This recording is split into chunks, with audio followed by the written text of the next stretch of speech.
From Notre Dame Stadium, it's Purdue and Notre Dame. Today's game brought to you by Comcast.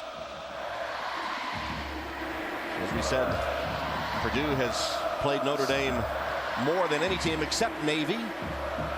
Notre Dame leads the series. And the last meeting in West Lafayette, a big day for the Irish. Hope you're enjoying today's game in high definition as we bring you the game in HD.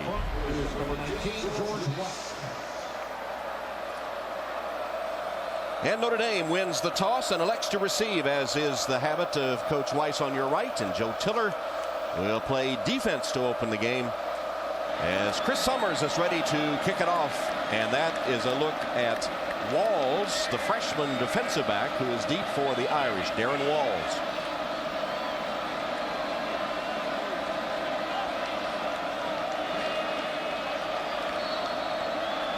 And ready to go. Kick by Summers. Walls picks it up on the bounce. Makes a cut and has a lane. It closes down at the 30-yard line. He had some daylight for a moment. Fabian Martin closed down to make the special teams tackle for the Boilermakers. So Brady Quinn, remember last year he hit over 64% of his passes, only 58% this year, 11 touchdowns. And let's look at our starting lineups, brought to you by Adidas. Ashley McConnell starts at fullback. Aishop Schwab is still injured. The familiar backs and receivers, and this offensive line has had its problems at times this season, both in protecting the passer and getting the running game going. Speaking of the running game, here's Darius Walker. I think you're going to be seeing a lot of that today, Tom. Darius Walker on first down. Anthony Spencer, the first to hit Walker. As we look at our Adidas starting lineups for the Boilermaker defense. Keep your eye on Anthony Spencer. He's the Big Ten Defensive Player of the Week. 10 tackles, 2 sacks, a forced fumble, and a fumble recovery against Minnesota. Kegler, Bick, the leading tackler, and Averill are the linebackers.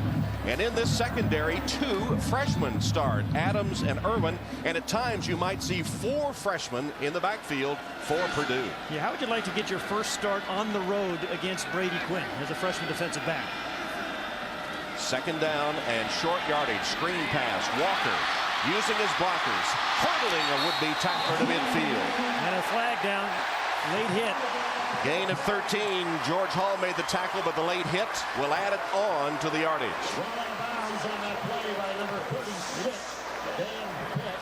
The referee today, Todd Gerlings. This is a Big Ten crew. You know, Tom, last year,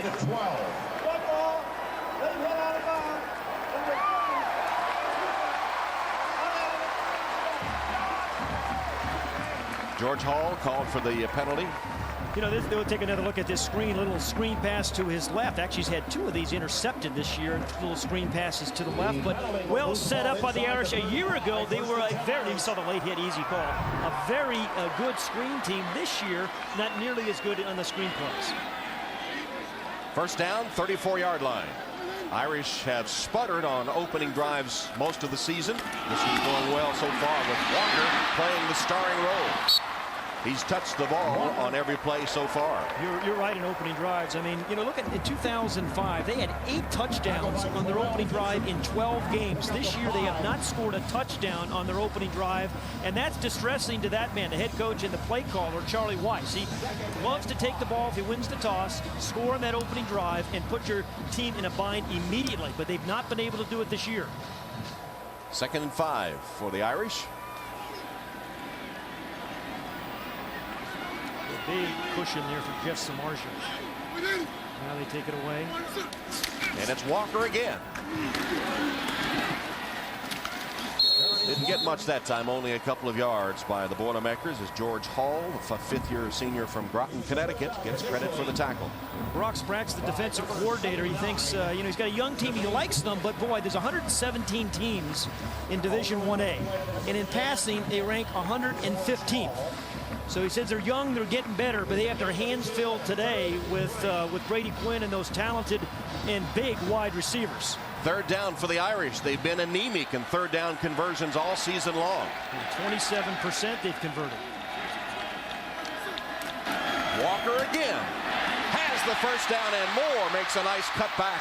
Wrestled down at about the 13-yard line by Keith Smith. It's a gain of 14 yards. Two of the things that Charlie Weiss said to us yesterday, we have got to run the ball better. We've got to they practice first and second down much more thoroughly this week, emphasizing the run and short passes and some play action passes.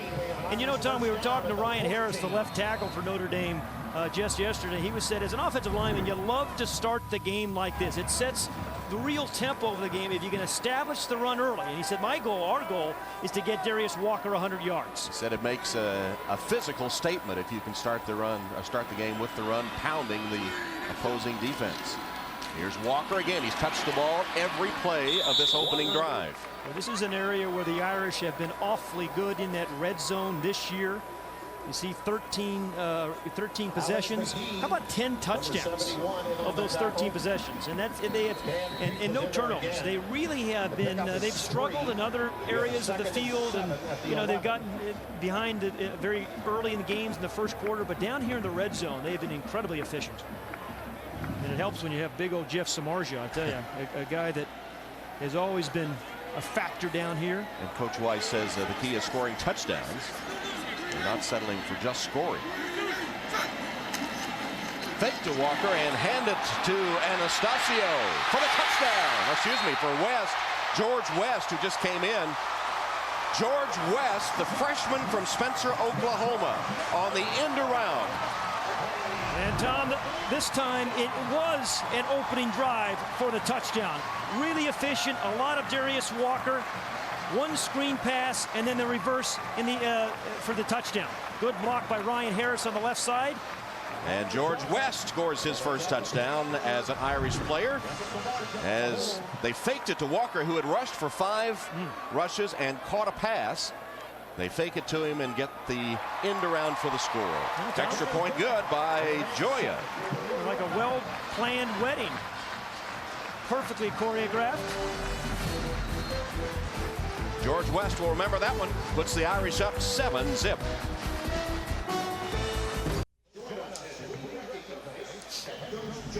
Notre Dame football is brought to you by Comcast. Watch more high-def movies with HD from Comcast, where HD movies live. By Charles Schwab. Looking for a winning investment strategy? Talk to Chuck, Charles Schwab. By Adidas and PowerWeb, Reggie's uniform of speed. And by Chevrolet, America's brand, Chevy, an American revolution.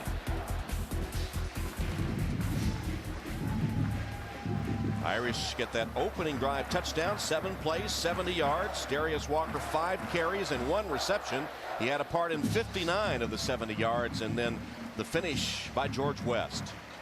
Here's Burkhardt into kickoff for Notre Dame, and we expect this is the freshman kicker. We expect him to try to sky it, Ryan Burkhardt, to keep it away from the dangerous returners of Purdue, including Dorian Bryant, who had a tremendous game last year against Notre Dame, both receiving and returning. So Bryant and Sheets are deep. Burkhardt, well, he didn't sky it, did he? He kicked it right to Bryant, a line drive. Dorian Bryant spinning to the 30-yard line. Yeah, that guy's instant field position, Dorian Bryant. Lambert makes the tackle, the hero of last week's game, and Curtis Painter will take the field now, the junior from Vincennes, Indiana, hitting 64% of his passes, 8 touchdowns, 5 interceptions.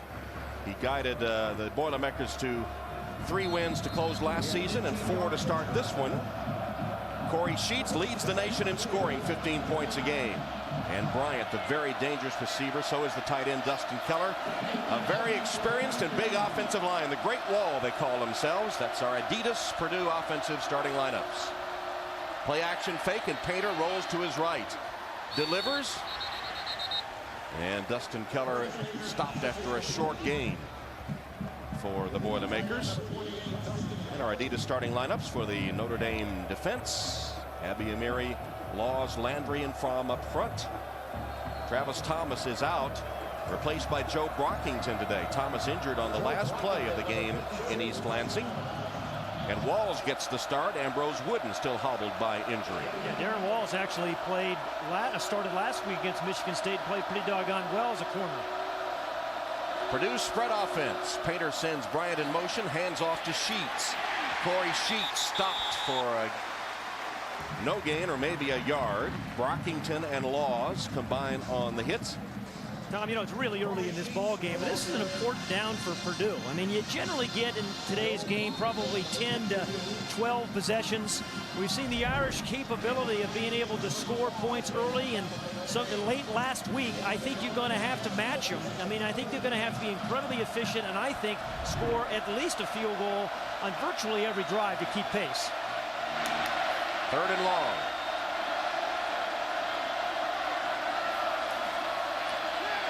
Painter has time downfield and overshoots Selwyn Lyman. Lyman stopped. Yeah, he broke off his route and just slowed to a trot and looked like if he kept going full speed, he might have been right there. I thought Painter did a good job with the pass. Absolutely. Selwyn Lyman was open. Absolute miscommunication on the route. But he looks like he certainly, if he didn't stop, he certainly slowed down.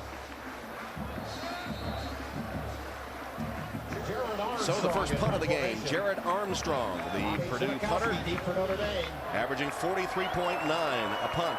And there's a really good punt returner, Tom Zibikowski. Beautiful punt. High, sailing, bounces into the end zone.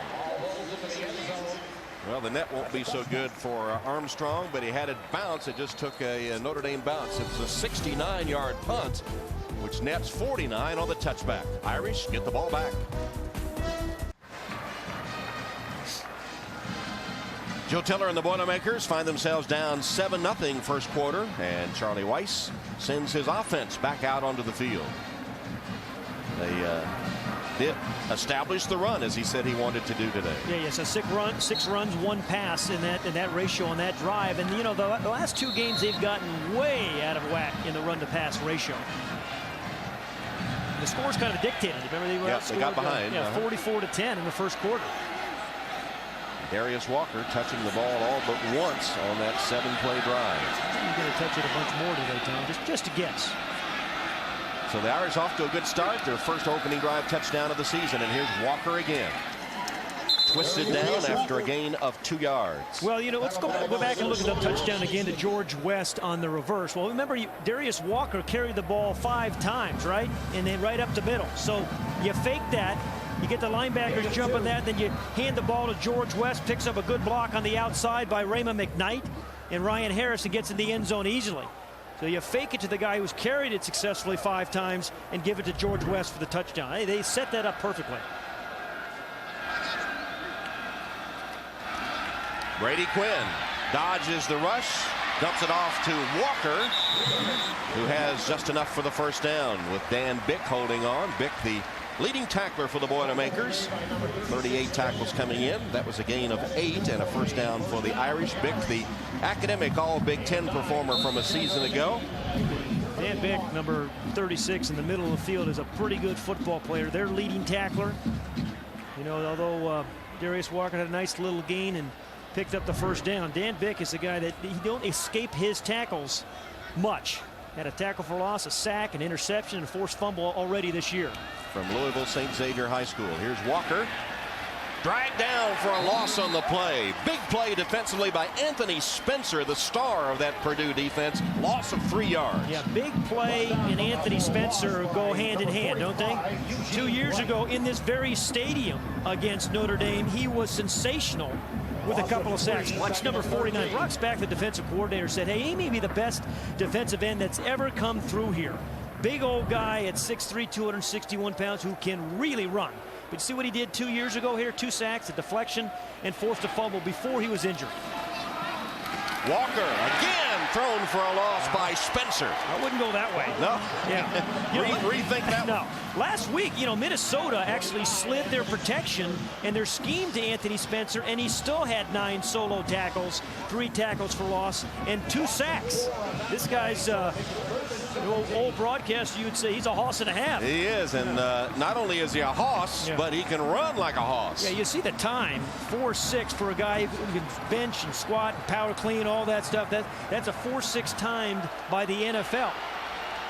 3rd down and 16. See if the Irish can convert this 3rd and long. As we said, it's been a problem all season. Quinn identifying the middle linebacker there. Hand it to Walker on the draw play. Darius Walker broke a couple of tackles, but will be stopped short of the first down by Justin Scott. He got 14 yards, but not enough for the first. But that was what, the 5th time this year now that Charlie Weiss's offense has been in a 3rd and 10 plus. 25th time. Darius Walker almost gets it on the draw. Boy, he's a clever little runner. Doesn't have a lot of long runs. His longest for him and the team this year is 19 yards, excluding that fake punt a few weeks ago. And so Jeff Price in punt formation. And Royce Adams will receive it. Coach Weiss saying that Price has been the one consistent player all season long. And he booms this one to Adams. Adams stopped in his tracks. Great downfield coverage by the Irish. He never had a chance. It was David Bruton that got there for no return after the punt covered 47 yards. Irish with the lead. 7-0 Irish.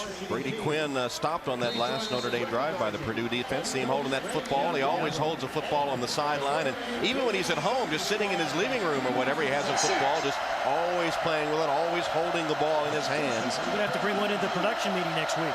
Just reminding him to keep focused. That's something we need to work with you on. Maybe the football would help. From the 14-yard line, Curtis Painter going downfield for Lyman, and he's got it. He didn't slow down that time, did he, Tom? He beat Darren Walls for 38 yards. Terrific throw, and then the catch by Selwyn Lyman. You know, the number 1, it was really taken out of the numbers by Joe Tiller. Didn't have anybody use number 1 until he recruited Selwyn Lyman, because he thought he could make plays like that, and he just did. Perfect throw by Curtis Painter. In fact, Drew Brees declined to wear the number 1, Coach Tiller was telling us, and he told Lyman he could do it. And then he was hoping maybe he wouldn't remember it. Flag is down to stopping that play, but he remembered. Selwyn remembered, and he had to sit out last season. 74, offense, 5-yard penalty, remains first down. Sean Sester with the false start. Well, we were talking to Bill Legg, the co-offensive coordinator, about Selwyn Lyman just a couple days ago when we visited West Lafayette, and he said, you know, we're giving him a little bit more each week. A couple weeks ago, he was their featured receiver, and some people say perhaps Joe Tiller's best recruit the 10 years that he's been there. Yeah, highly sought after recruit who paid his own way to Purdue last season to get freshman eligibility, and had a coming out party, as you said, a couple of weeks ago, and getting better and better. Corey Sheets with a nice run for the Boilermakers. Got back the penalty and a little more. Corey Sheets is another one of these really talented offensive players that Purdue has. 8 rushing touchdowns, and he's a good receiver too. He's caught 2 running touchdowns. See him protecting the football. Seeing that Ndukwe kind of stripped Stanton last week of that of the ball. I think they're really going to try to protect it as they get hit by this Irish defenders. But he is a good all-around back. Got 9 yards on that one.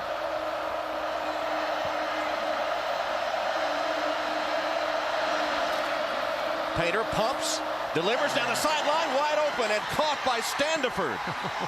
Good design by Bill Legg. Ndukwe chased him down, but not until he had 23 yards. I'll tell you how he got open. Curtis Painter faked this little bubble screen here, and then watch all the defensive backs jump up, and that allowed Standiford to go right back. They started that bubble screen a few years ago. See the defensive backs jump that? And Jake Standiford, the former walk-on and brother of John, who was a great receiver at Purdue for years, makes a nice play. Very innovative offense, spread offense, installed by Joe Tiller at West Lafayette. Fake to Sheets. Painter flushed from the pocket. And stopped for a loss of 1 by Trevor Laws and others. Abby Amiri there too, and they say that Curtis Painter has a strong arm, but his biggest asset is his coolness under fire, his even demeanor. He's a very calm guy. He talks to his players, his coaches, and I think that's a real asset for a quarterback, as it can get hot and fast and furious under center and playing in the Big Ten. But Joe Tiller was saying, hey, his calmness is a good thing, because you're going to have moments that are really, really ugly, and as a quarterback, you just can't get too emotionally high or low. 2nd and 11. Sheets in motion, empty backfield. Slant drilled, complete to Bryant. Dorian Bryant hangs on for a gain of 13. Dorian Bryant is a tough guy to cover. Place their slot receiver is like a leaf in the wind. Has that kind of quickness.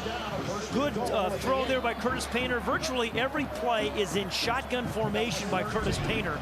So he has a good view downfield and can find Dorian Bryant. They have a route where they just call win, and it's W-I-N. Dorian Bryant just beats your guy anywhere. Bryant leads the Big Ten with right at 7 receptions a game, the number he had last year to lead the conference. Pitch it on the option to Sheets, who walks in for the touchdown. His 11th of the year. He leads the nation in scoring, tied for the lead in scoring, averaging 15 points a game. Corey Sheets on a beautiful drive by the Boilermakers. Absolutely efficient drive, good running, power running by Corey Sheets, some good pass plays by Curtis Painter. Got it started by the long play to Lyman. So good mix and great execution. Bill Legg, the offensive coordinator, good calls, and he got it done in that drive. Well done. Chris Summers will attempt the extra point. He's 19 of 20 this season and boots it up and through. Good mix of plays there. Yeah, it was. 6 plays, Pat, covering 86 yards to tie the game 7-7.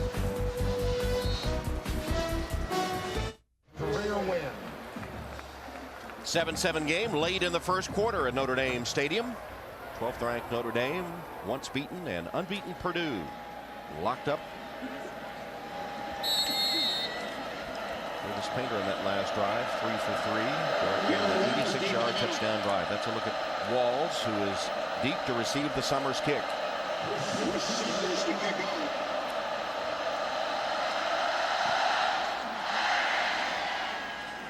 Short kick taken at about the 6-yard line by Walls. Shoestring tackle tripped him up as he falls forward. And let's check in now with sideline reporter Lewis Johnson. Lewis? All right, Tom, thanks a lot. Well, before the game, I talked with Purdue head coach Joe Tiller and asked him what did he want to establish early here in the hostile territory of Notre Dame Stadium. He said, really, Lewis, I just want to try and find a little rhythm on offense and defense. Things not looking so good the first 2 series, but now much better. And as you look up overhead, Tom, you'll see the threatening clouds hanging over the stadium. There's a weather front that's moving in from central Wisconsin, crossing the lake, expected to get here about halftime. Maybe only see about 1/10 of an inch of rain. And so we'll watch that as the game develops. Tom? All right, here's Brady Quinn tossing and caught by Samardzija. Makes a nice yard after the catch. That's what the Purdue coaches told us they had to eliminate, yards after catch. That one 18 yards. Yeah, well, Brock Spack, the defensive coordinator, said, hey, you know, they're going to throw it and they're going to catch it, but we have to tackle these big receivers right when they catch it. And they gained, what, 7-8 yards after the catch? Maybe even more than that, Tom. Yeah, more than that, I think, as Samardzija finally wrestled down by Brandon Irwin. Jeff Samardzija is almost 200 pounds. There's Brock Spack, all Big Ten linebacker. We said we got to tackle those guys after they catch it and then survive Notre Dame's deep shot because they're going to take 5 to 7 shots down the field. Irish first down just across their 40. It's a 7-7 game. Walker cut back and tackled after a short gain. Set up a second down and about 8 yards to go as you look at that yellow line. Our 1st and 10 line brought to you by Xerox.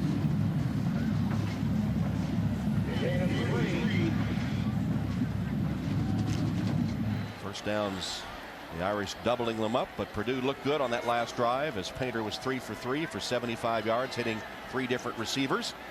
Now the Irish trying to answer to regain the lead. Quinn's pass in traffic to his tight end Carlson. Just found a place right there to stop down with the defenders around him, and then George Hall makes the stop. And in case you missed it today, be sure to visit NBCSports.com a half hour before every NBC Notre Dame telecast for the Vonage Notre Dame countdown to kickoff. Everything you need to know for the upcoming game, previews, video, interviews. And of course, after the game, you can see Coach Weiss's live post-game press conference and the opposing coach as well. All of that is at NBCSports.com. You know, Tom, John Walters was saying before the game on the show that he thought Notre Dame had as they get the first down, kind of a cakewalk with the schedule. I think they better watch out for UCLA when the Bruins come in here. A very athletic team. Well, you better watch out for Purdue, too. We just saw on their last drive how efficient they can be in scoring points. You know, it's interesting as we looked at Notre Dame last week. You know, it looked kind of ugly, but they on a bad day they still scored 33 points on offense. Right. And Brady Quinn off to a perfect start, 4 for 4, 48 yards. Fake it to Walker. Quinn looks deep downfield and throws for Samardzija, who misses on the diving attempt. That's another one of those miscommunications between Jeff Samardzija and Brady Quinn. They spent a lot of time together this week with Charlie Weiss. Charlie usually just spends time with his quarterback Brady Quinn. This week he had Samardzija, he had Raymond McKnight, and Quinn all spend time together trying to work on the timing, but he was open. It was just missed. He even juggled the practice schedule a bit after it had already been printed, and Coach Weiss with some personal attention for his receivers, working on the timing, he said, the timing of the passing game. One saying tomato, the other saying tomato. Quinn, this time it's Carlson that goes up top to make the big catch. He was wide open across the middle, tackled inside the 25 by Justin Scott. A gain of 25 to Carlson. There's some big targets here. How about John Carlson? He is 6'6". This thing was thrown at 7'6", and he still got it. You know, we talked about what a great athlete he was in high school, played football, basketball, even tennis. How would you like to see that up at the net? All 6'6" of John Carlson Jr. And nearly 260 pounds. Boy, had two big and long catches last week. One a 62-yard touchdown catch, so he can really get up the field. Irish first down. McKnight made a nice move. Spun down at the 13-yard line. Yeah, that was one of those plays that looked play, because that was called as a run in the huddle. And then Brady Quinn sees loose coverage. He said, I'm going to give my big old receiver Raymond McKnight a chance. Almost tipped by Anthony Spencer. But everybody was blocking run. Everybody thought it was going to be a run. But Brady Quinn saw the coverage. So did Raymond McKnight. They read it together and picked up the first down. 11-yard gain. There's the current drive. Productive again for the Irish, as was their opening possession. Stalled a bit on their second possession. And inside the final minute of the first quarter. Carlson in motion. Walker, big hole. Darius Walker for the touchdown.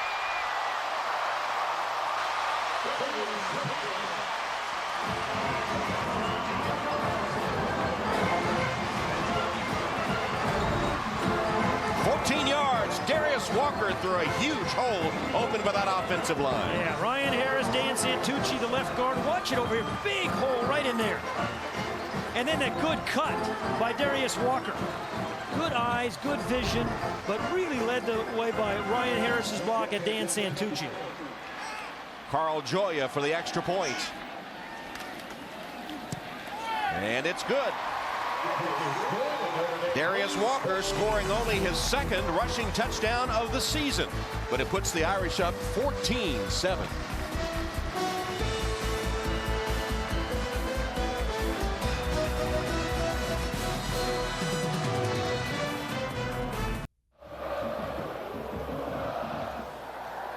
.42 seconds left in the first quarter. It's been a good first quarter for a change for Weiss and the Irish. Carl Gioia is on to kick off this time. And Bryant and Sheets are the deep men for the Boilermakers.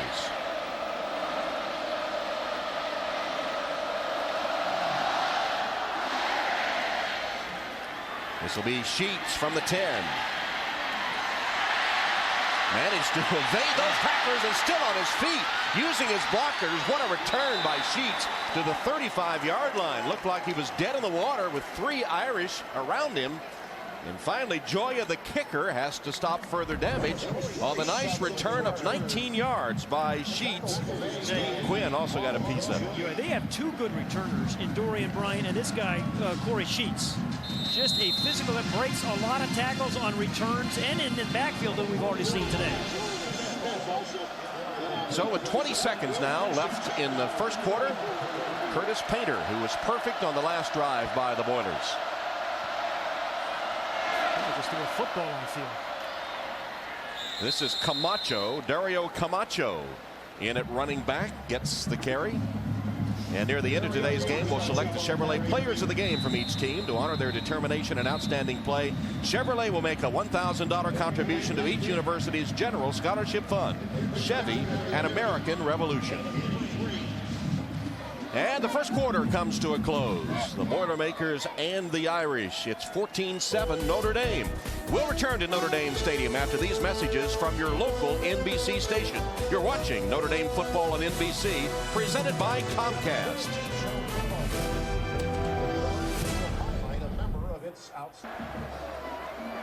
Start the second quarter at Notre Dame Stadium with the Irish leading the Boilermakers 14-7.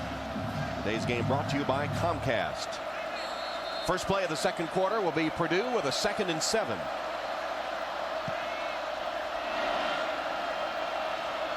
Four wide receiver formation and movement up front. Chris Fromm of the Irish came across. He was drawn off by 5-yard penalty. Remains 2nd down. That's Winari. Uchi Winari called for the false start. The 5th-year player from Garland, Texas. A very veteran offensive line for the Boilermakers. And that's one of the reasons they rank 10th in total offense, 5th in scoring. This is, Joe Taylor for really a decade has had very innovative offenses and scored a lot of points. Sometimes they haven't quite matched up defensively, but they've always been good offensive teams. Painter drills, and it's caught by Lyman. And he has a Purdue first down in Dukeway after 14 yards as Painter wound up and used that strong arm. Yeah, let's talk about the last touchdown drive and how they kind of spread it around. This was the prior drive where they scored the long pass to Lyman, then a power run, and then the fake bubble screen. Good call and execution of the pass to Standerford, and then the little pitch to Corey Sheets. So they mixed the plays perfectly and got great balance that led to the score. That last Lyman reception, good for a first down. He's caught 2 balls for 53 yards. Nice, you're keeping track. Hand it to Taylor.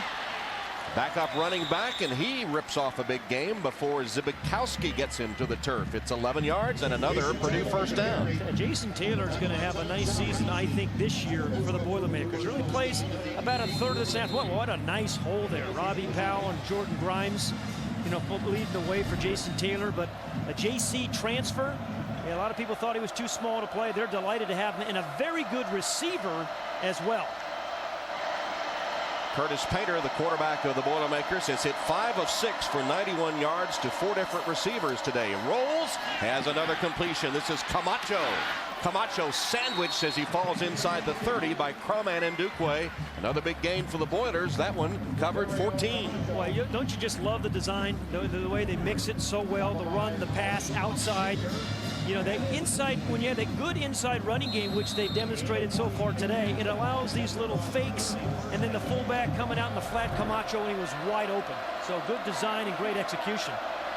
6 of 7, both sides of the field. Brady Quinn and Curtis Painter. Efficient quarterback play today. Hand the ball off, that time to Taylor. Stacked up. Gain of a couple of yards. Cruman and Dukeway. The things the coaches like so much about Jason Taylor is, not a lot of wasted motion. He's kind of a one-cut and go guy. And as we watch tape of him, every time he gets tackled, he's always seeming to fall forward. He gets stopped. He's always picking up, a yard, yard and a half, 2 yards after that contact. 2nd and long for the Boilermakers. Painter under pressure, hit as he delivers. And it's incomplete. A couple of tough hits that time.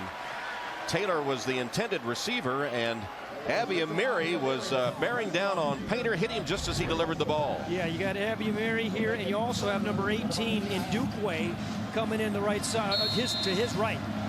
And he ran right around Sean Sester. And I tell you, Painter did a good job of getting rid of that ball and avoiding the sack. Unfortunately, still got hit. So 3rd and 9. And again, I'd be looking for Dorian Bryant. He's the guy in the slot.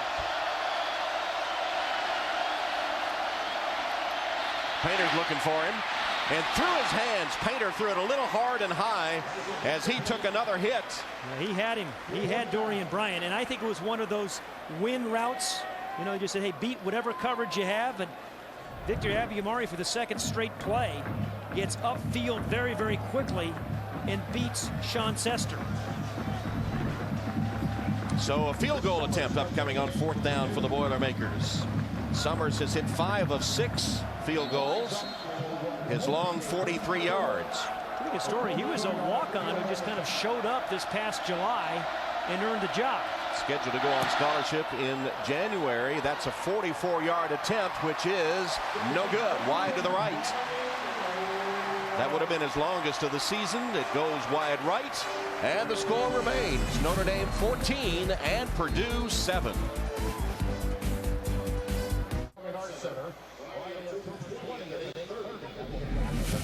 Notre Dame football is brought to you by Toyota. Choose any direction as long as it's forward. Toyota, moving forward. By ADT, America's residential and commercial security leader. By Lincoln Financial Group, providing powerful retirement income security resources to help you say hello future. And by Vonage. Tom Hammond, Pat Hayden, Lewis Johnson, Notre Dame Stadium. Charlie Weiss and the Irish leading 14-7 as they take over the football.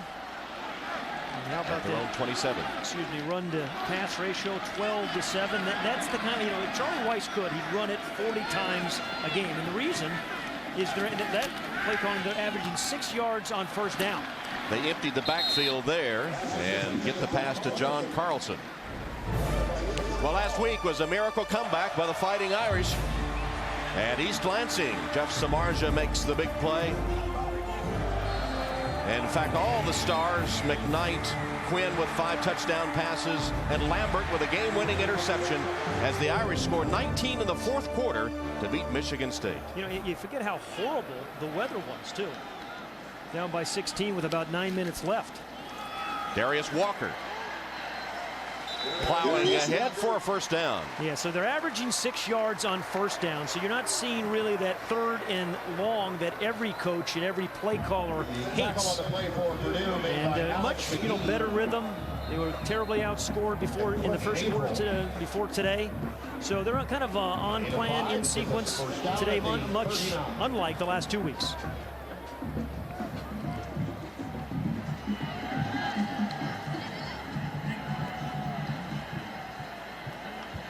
See what Walker's production was in that opening quarter. Fake it to him here, and Quinn passes the ball. McKnight with a shoestring catch. First down, Irish at covered 13. Brady Quinn had a little trouble throwing the ball to his left last week. He's on target today. Brock Spack, the defensive coordinator, was talking to us about that. We kind of noticed that tape as we watched. But boy, that's just a drill shot, well-thrown ball that time to Raymond McKnight. But missed a couple of easy guys to his left last week. But they thought that was more the receivers perhaps not running the routes at the correct depth, which caused the incompletions. That's what Coach Weiss said. Why he worked on the timing this week in practice. On the pitch, Walker draws the crowd. Good pursuit by the Purdue defense. They get a gang tackle of Darius Walker and throwing to his left. Yeah, this has been a little bit of a struggle the last couple of weeks. This was against Michigan, his very first pass. This was against Michigan State. Again to Carlson, that was his first throw. And then a quick out to Raymond McKnight. Now, it looks like it's, all poor throws. That one was a poor decision by Brady Quinn. But a lot of it is the receivers, running at 12 yards when they're supposed to be running at 10. So that's why Charlie Weiss had Brady Quinn and his starting wide receivers all together this week in the entire week of practice.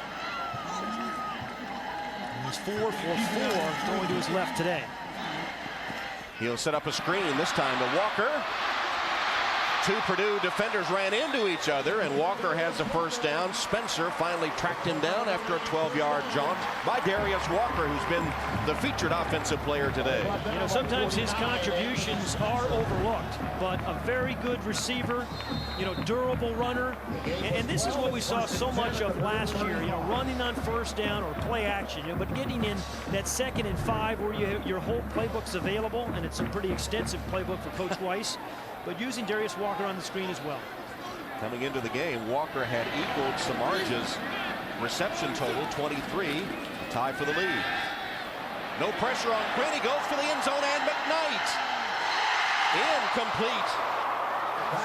Today, the freshman Royce Adams was beaten, but kind of recovered. That was Royce Adams, number 10 on the coverage for Royce Purdue. Adams, an 18-year-old freshman, number 10, watching the recovery speed. That ball should have been caught. Perfect throw by Brady Quinn.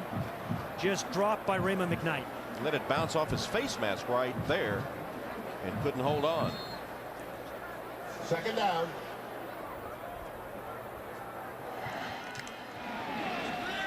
So 2nd and 10 for Weiss, the play caller of the Irish. Thought he had one there. Now Quinn changing the play.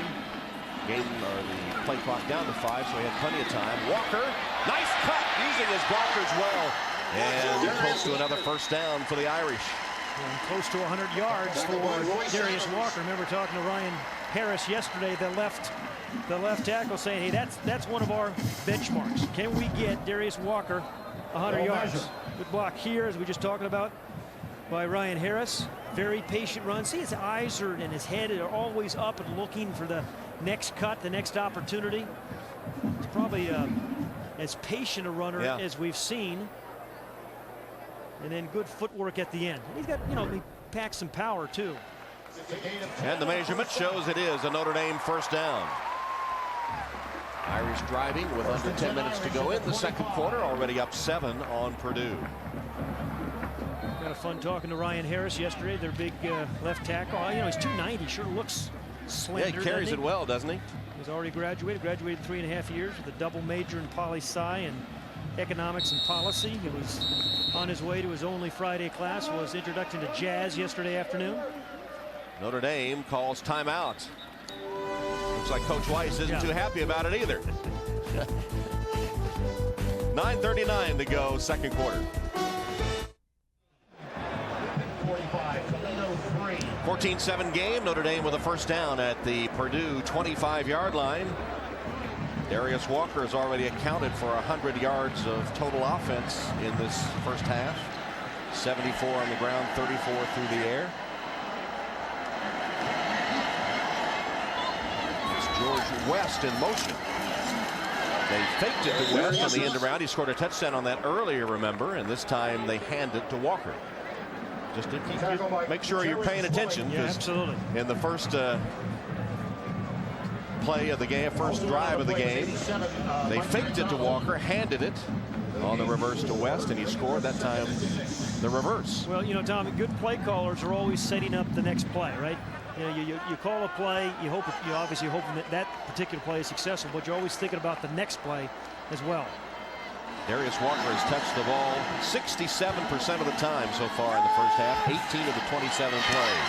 McKnight pushed out of bounds around the 5 by Royce Adams, picking on the freshman corner for 16 yards. We were watching Royce Adams, who's going to be a pretty good corner in the Big Ten, but watch how he's turned into the quarterback. I don't think you can get turned and cover the out route when you're that turned into the quarterback. He had to turn all the way around, and just too easy, I think, a throw to throw it out against a corner like that, who has position like that. Royce Adams from South Euclid, Ohio, was coached at Glenville High School by Ted Ginn Sr., the father of the Ohio State wide receiver, Cleveland area. First and goal, Irish. Has a play action fake, and Quinn for the touchdown to McKnight.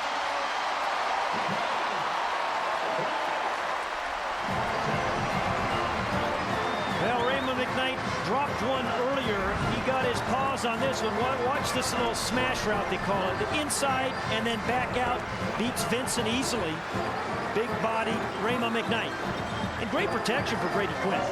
They get another completed throw. I think he's, 5 for 5 now, throwing the ball to his left. And get a little FaceTime with the referee is Brady Quinn. And pretty efficient. The extra point by Joya is good. Raymond McKnight just as proud of the fact that he's the first member of his family to graduate from college. He got the Quinn touchdown pass to make it 21-7.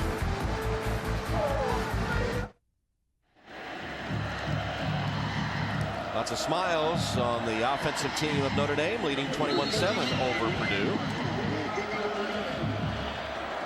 A lot to smile about, but a lot more efficient than they were earlier in the game the last 2 weeks, right? Ryan Burkhart with a kickoff. Taken by Bryant. Dorian Bryant. Nice open field tackle on special teams by Kyle McCarthy. Well, just up the road in Chicago tomorrow night, 8 Eastern, the battle of the unbeaten Sunday night football as the Seahawks take on the Bears. And they're not the Bears we used to know, grinding out on the ground, are they? Yeah, Rick Grotzman having a great start this year, thrown 6 touchdown passes already. See, they in Seattle both at 3-0. Sean Alexander, broken foot, probably will not play, we're told. But Brian Urlacher will be there for Chicago, stuffing up the middle. And it starts 7 o'clock Eastern with Football Night in America. Bob Chris Sterling in the bus. As Corey Sheets gets the first down call for the Boilermakers. And Dukeway with the stop for the Irish. Joe Tiller almost needs to score right here to not let the game get away from him. Yeah. Well, you know, he has, what, a 4-5 record against the Irish here in his 10th year. He's had I think, a real nice career. He didn't, at Purdue, doesn't get necessarily the top guys, but coaches them up, coaches them very, very well. And his offense are always capable of scoring a lot of points.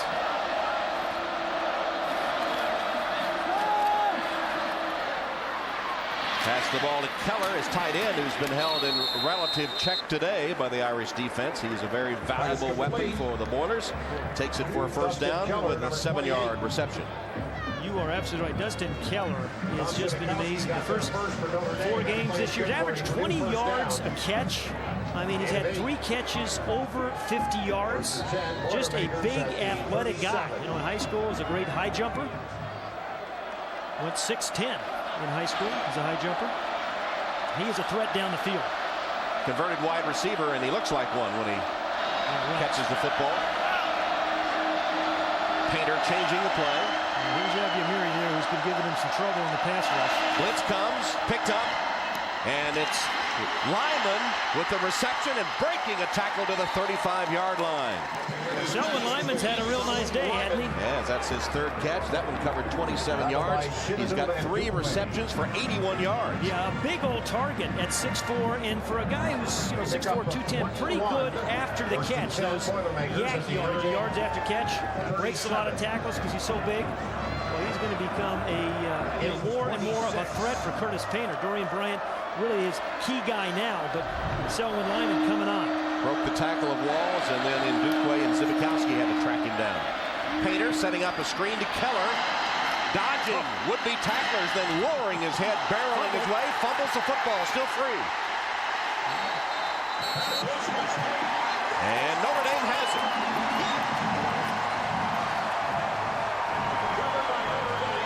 Dustin Keller had it, a nice little run going.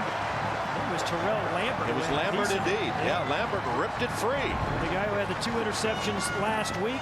Good tackle by Terrell Lambert. Pops the ball out. And then, I think it's Lambert, number 20, who gets the recovery. So 2 interceptions a week ago, a fumble recovery today. First turnover of the game goes the way of the Irish. Already up 21-7. The band of the Fighting Irish celebrating a turnover that goes to Notre Dame. They recover the fumble and take over at their own 34-yard line. The right tackle, Paul Duncan, is in now for the 2nd straight series, spelling the freshman Sam Young. Yeah, he plays about 1/3. Sam Young plays 2/3 of the game. Quinn, play action fake. Shoots it downfield and caught on one knee by Chase Anastasio for a gain of 15, his first catch of the season. Now I think he's 7 of 8 throwing to his left, Brady Quinn. So a good drill route. Again, another out cut against a corner facing in. See how difficult it is for that corner to get turned and cover that out, Tom? It's just really difficult to get turned and cover that out. They've caught at least 2 of those, maybe 3.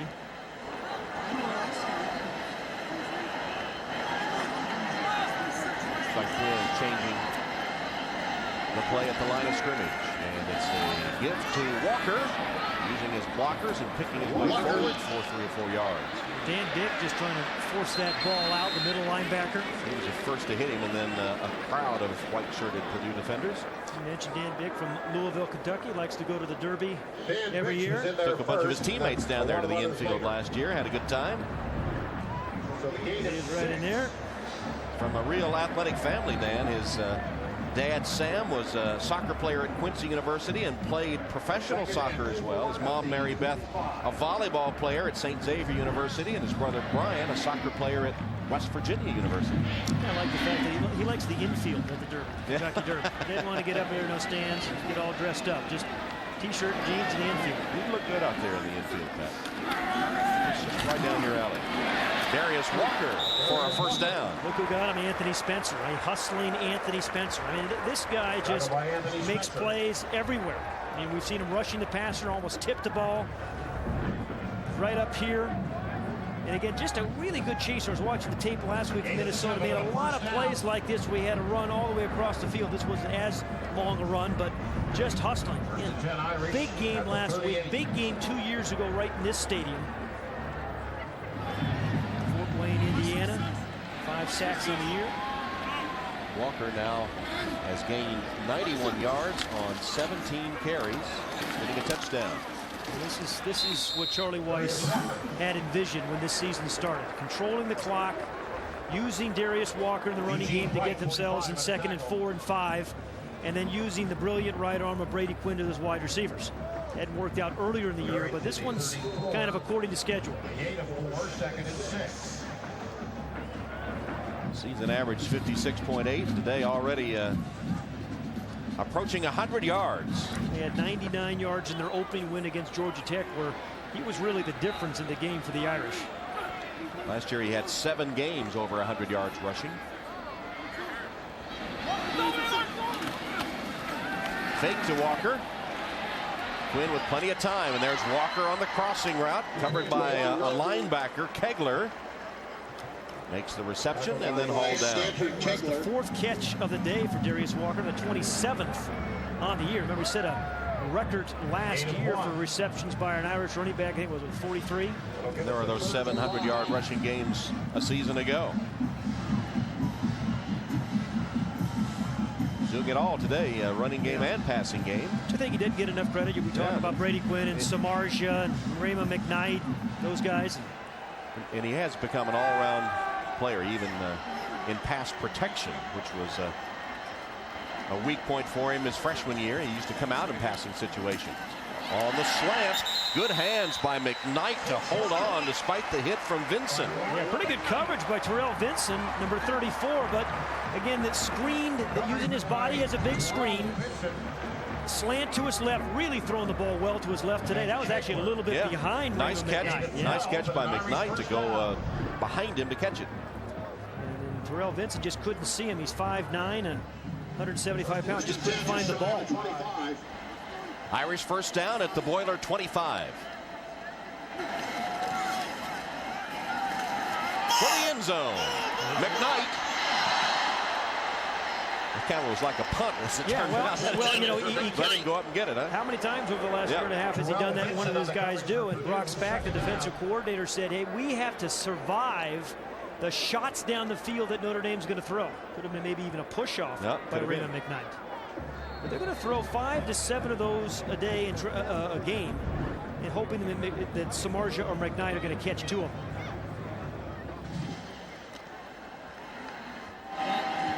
Quinn facing a second down. 3 times they've gone deep. But you know what? They don't get discouraged. They'll keep chucking it down the field. Well, it makes you think about it and defend it. This time, McKnight breaks it off underneath. Has it in front of Vinson. And that's a nice combo, right? You run the go route, you come right back to the out route, which they've had trouble covering. Now that's now the 4th out they've caught. 12 yards on that one. So the sequence, look at the protection that Brady Quinn is getting. Just no one even close to Brady Quinn on that throw. 18 first downs now by the Irish. Dan Santucci, the left guard, doing well, protecting his quarterback. First down carry by Walker. Darius met head-on and taken down by Kegler. We're just talking about Dan Santucci. That time he kind of pulled around. The former play, he protects his quarterback. This time he leads the way for Darius Walker. Big old number 50. We talked to him last year, and he said, "Gosh, I just love it when we run the ball." Remember he was talking to us about his mother, Sue. He says, she talks up there in the stands. I didn't really pay attention much, but you always know that I'm supposed to protect the quarterback. If she sees Brady Quinn go down, she gets upset. Dan from Chicago, he'll be watching that Bears game tomorrow night. He's a Bears fan. As Darius Walker, now 19 carries, 100 yards rushing. Trying to add to it here, and didn't get much. I tell you, the Irish have not faced many third downs today, but this is a big third down for the Purdue defense. 2 minutes left here in this first half. Down by 14, they need to stop. Alex McGee stacking up the middle of the line of scrimmage that last time to stop Walker. I think Brady's going to let the clock run down and use one of their 2 remaining timeouts. Play clock is down to 7.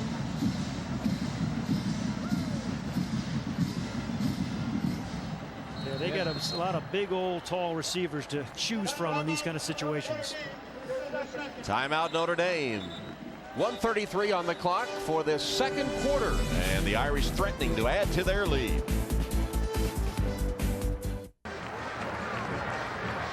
Irish calling timeout with a 3rd down and 3 at the 5-yard line of the Boilers.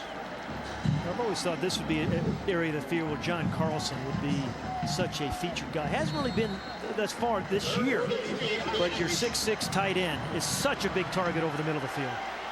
Boilers come on with 5 defensive backs. 4 of them are freshmen.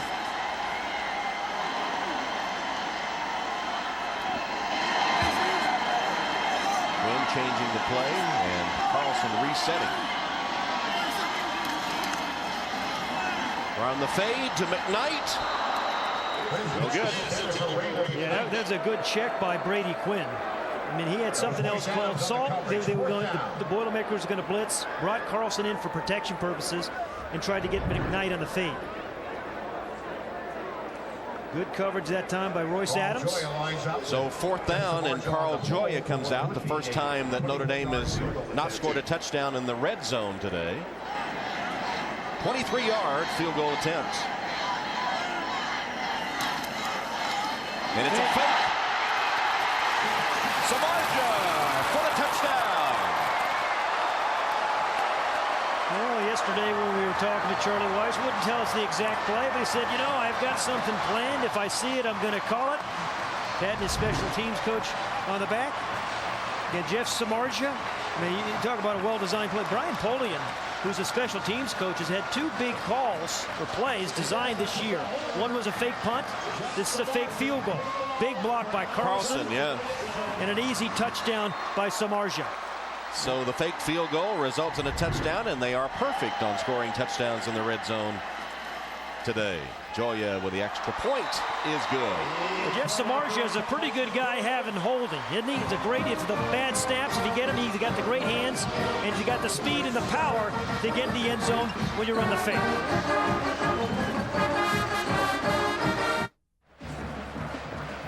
1:22 to go till halftime, and coming up, the Toyota halftime show with Jimmy Roberts back in our New York studio.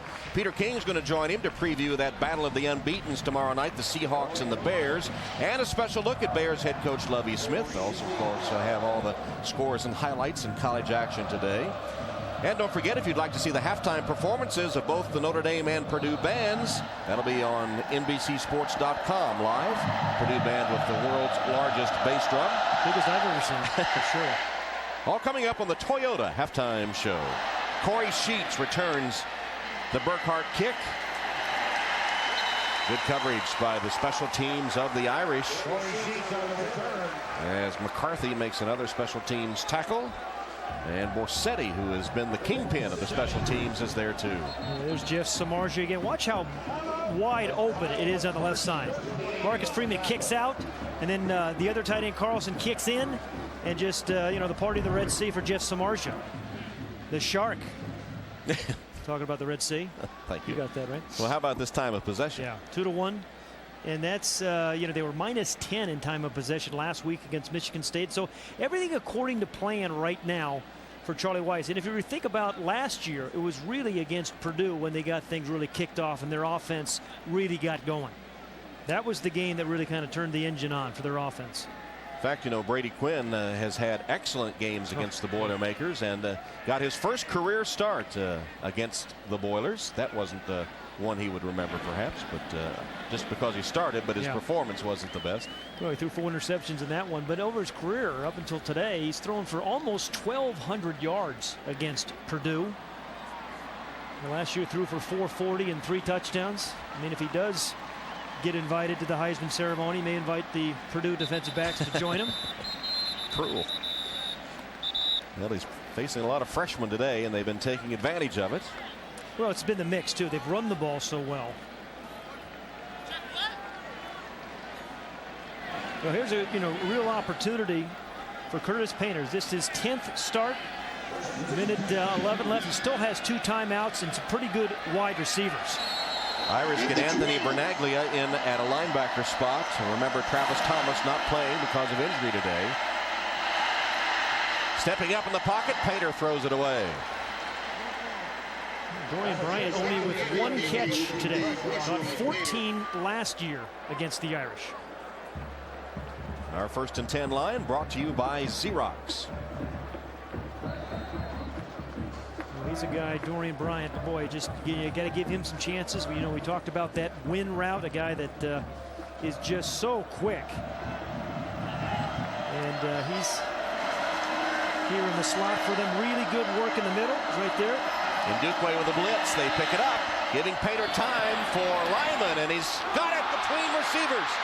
And he's off to the races. He took the defenders down as they collided, and he'll waltz in for the touchdown. Selwyn Lyman, Walls and Zibikowski ran into each other. They fell off, and Lyman was off on an 88-yard jaunt. How about the half of Lyman? 4 catches, now 166 yards. It's a pretty good year for some guys. Selwyn Lyman has become their big play guy today. And, give the Purdue staff and Curtis Painter some credit. Dorian Bryant, the guy who caught 14, he's been taken away. So what do? You go to Lyman. The results are 166 yards of receptions and a touchdown. A key one right before halftime. Summers will attempt the point after as the Boilermakers picked up the Irish blitz. That one curves through the uprights and is good off the toe of Summers.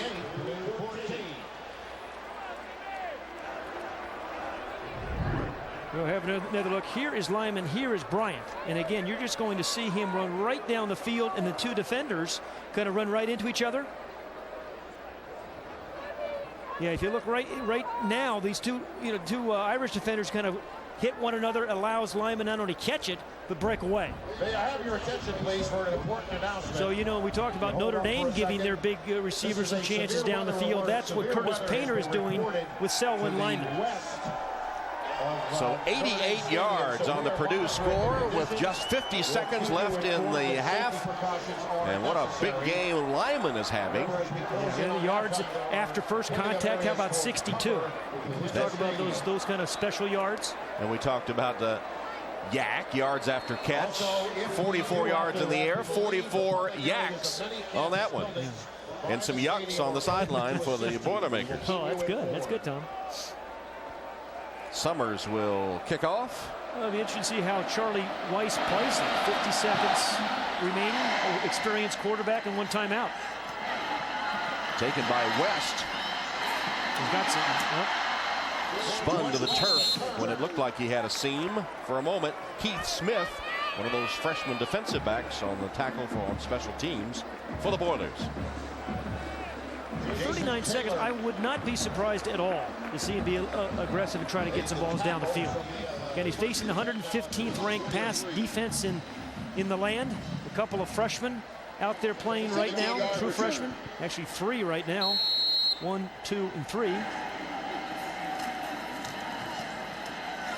Quinn goes underneath to Walker. Racing for the sideline. Ducks out of bounds at the 30-yard line. That is complete. 7-yard gain on first down with 30 seconds even on the clock. Kind of a solid first half for Darius Walker, too. We're talking about as a runner with 103 yards. How about 5 catches for another 42?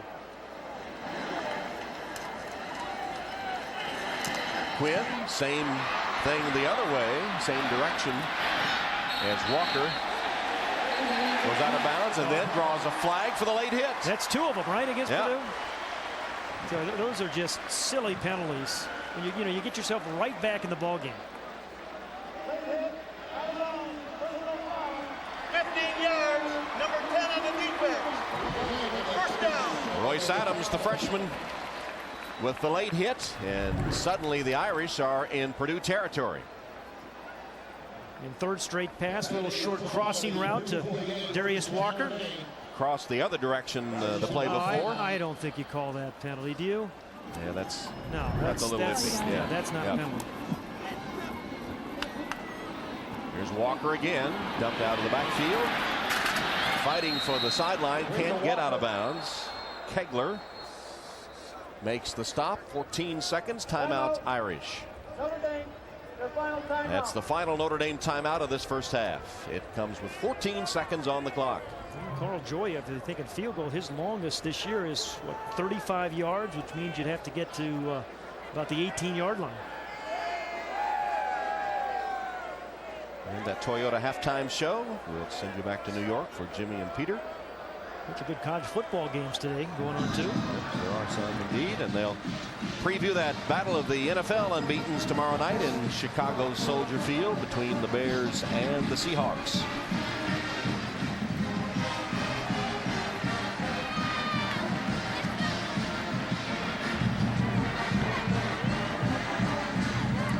Brady Quinn has hit 18 of 22 in this first half. Darius Walker has been the featured performer both in receiving and in rushing. He's already over 100 yards in the first half and has 7 catches.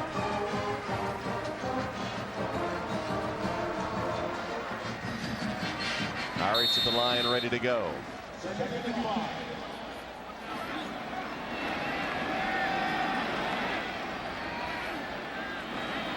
Samardzija resets to the right. Flag is down. Quinn chased from the pocket. He'll go out of bounds. Boy, Anthony Spencer nearly got him on a 3-man rush. I'm not sure Brady knew he was back there. Boy, he is fast, Anthony Spencer. It's like a false start by the Irish, or maybe Samardzija wasn't set. All I know is they had a 3-man pass rush, did Purdue, and Anthony Spencer still got in and gave Brady Quinn all he could handle. Got a hold, too, against the Irish.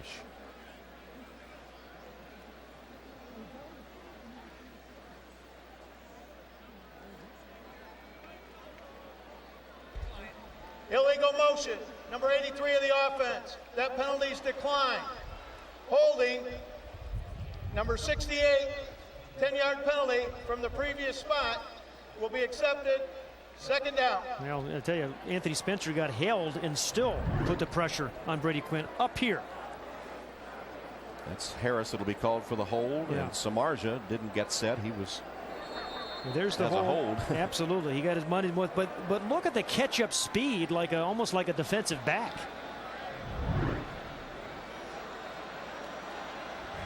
Seven seconds on the clock. And they are Purdue is as prevented defense as you can get. Guys all the way down, and they still sacked him. It was a sack by Spencer. Anthony Spencer had a heck of a first half. Well, that was a heck of a first half too, though, by the Notre Dame offense. Their most first downs in a game this season was 22 against Penn State. Today, 22 in this first half. And they will go to the locker room with a 28-14 lead. Let's go to Lewis. All right, Tom, thanks a lot. Well, Coach, describe the difference in the feeling this week at halftime versus last week and how the offense now seems to be rolling. I'm not real happy right now. We just gave up a touchdown with a minute to go and a half with a 3-touchdown lead on a long pass right now. So I think that there's going to be a sense of urgency going in there. I think both sides of the ball made a bunch of plays, but to give up one, with a minute to go right before halftime, has got to create a sense of urgency. And, Coach, also there's a report of severe weather coming here for the second half out of the west right now. How might that affect play calling in the second half? Well, I mean, if they have severe weather, they just clear the stadium and then we'd go back into the locker room. So it wouldn't affect it too much. Okay, that's a fair answer, I guess, Tom. All right, Lewis. 28-14, and Jimmy Roberts joined by Peter King in our New York studio coming up. And remember the halftime performances of both bands at NBCSports.com. Now time for the Toyota halftime show. Let's go to New York and join Jimmy Roberts.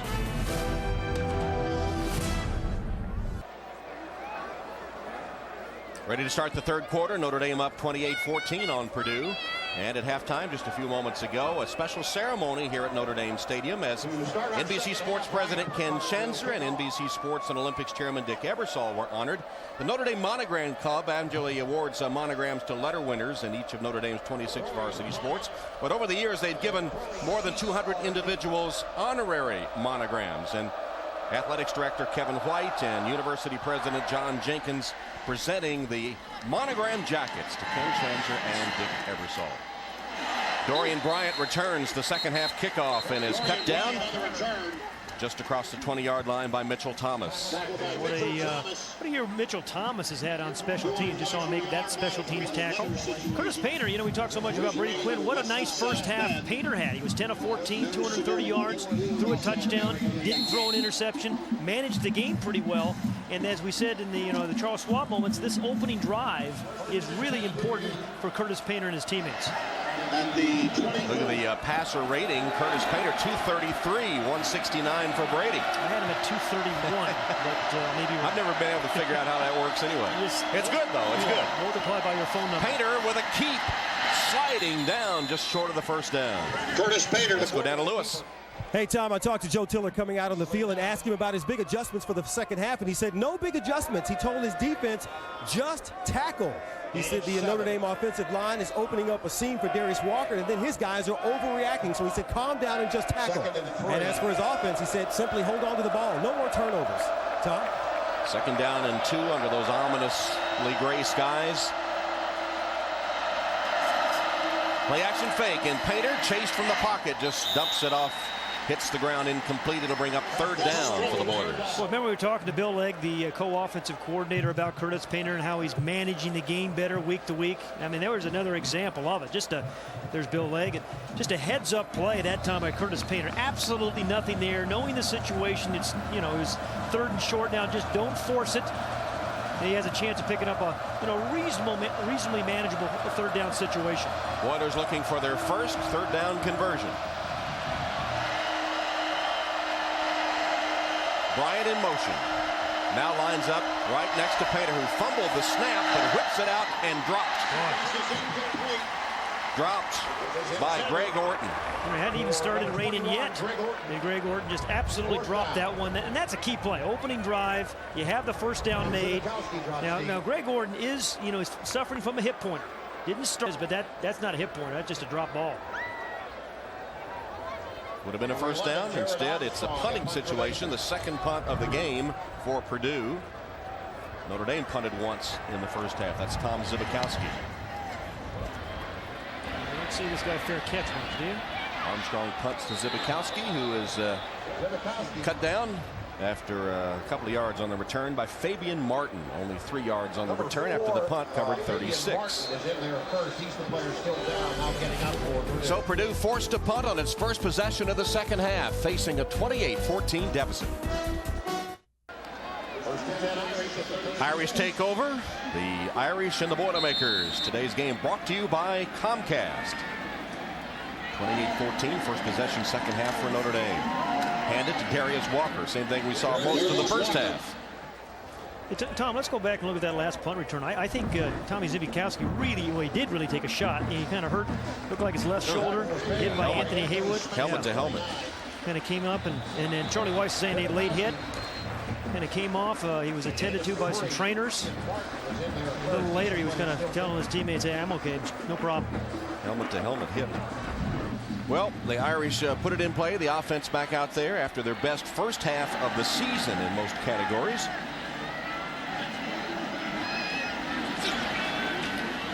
Fake to Walker. Quinn rolls. Delivers a pass. Caught by Samardzija.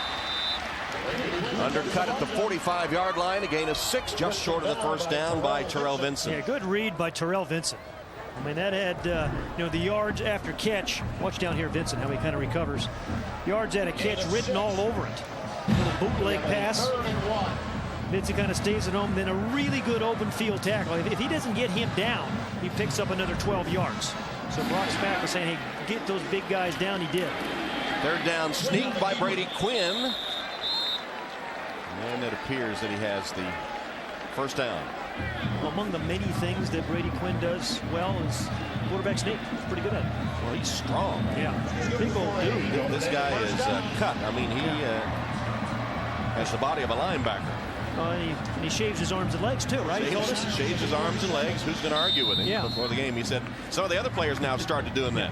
Well, he started in high school just kind of shaving his ankles, and he just kind of kept going further and further up. And did the arms and the legs. It makes him feel a little faster, sleeker.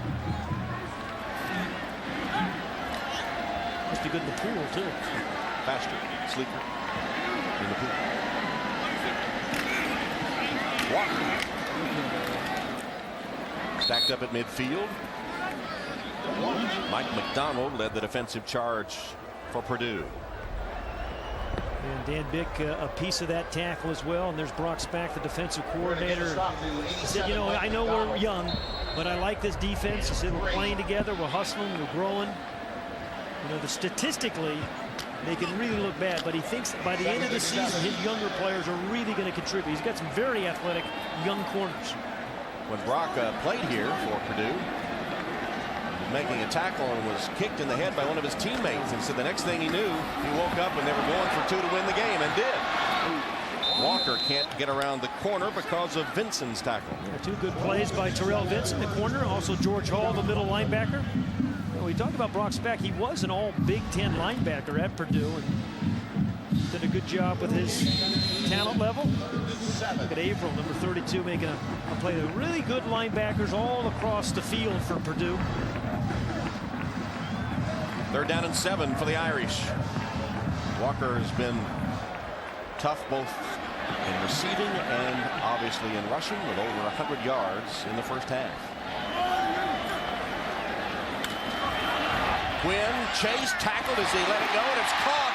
There's McKnight, who went up to catch it in traffic as 15 yards. McKnight with a catch as Brady Quinn, just as he was hit, rifled it downfield. You're talking about snaring the ball out of the air. Again, Purdue has not gotten much pressure on Brady Quinn today.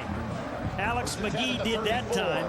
Quinn is elusive enough to get rid of him and throw the ball with enough zip over one defensive lineman. It was Anthony Spencer on that zone blitz step back. So that's a pretty good throw and catch by McKnight and Quinn. Nice plays by the pitcher and the catcher. Fake it to Walker. Quinn drills to Carlson across the middle. Dragged down by the back of the pads, short of the 10-yard line, but it went for 22. He is a big old guy that can get down the field, John Carlson. Played some basketball here at Notre Dame, was a walk-on basketball player as well, completely devoted to football. And boy, he is a threat in the middle. You see the double coverage on the outside, which Notre Dame gets a lot because of Samardzija and McKnight. And boy, that gives John Carlson some opportunities. His dad was his high school basketball coach, Litchfield High School, Litchfield, Minnesota. And 3 times they won the Minnesota Class 2A basketball championship. He also coached him in tennis. And an assistant coach, offensive coordinator in football, was he? There's the touchdown to McKnight. Perfect in the red zone today and scoring touchdowns as Raymond McKnight makes the reception from Brady Quinn. Well, that one was too easy, wasn't it? It was. It just shows you Purdue drops the 3rd and 3. It gives the Irish another possession. This really, Purdue should still have the ball perhaps. Instead, the Irish take it, and then a wide open Raymond McKnight and terrific protection for Brady Quinn. So that key drop on the first series of the second half by Purdue. Notre Dame gets the ball back and scores 7 as Joya knocks through the extra point. Raymond McKnight, 8 catches, 93 yards. That was his 2nd touchdown grab from Brady Quinn.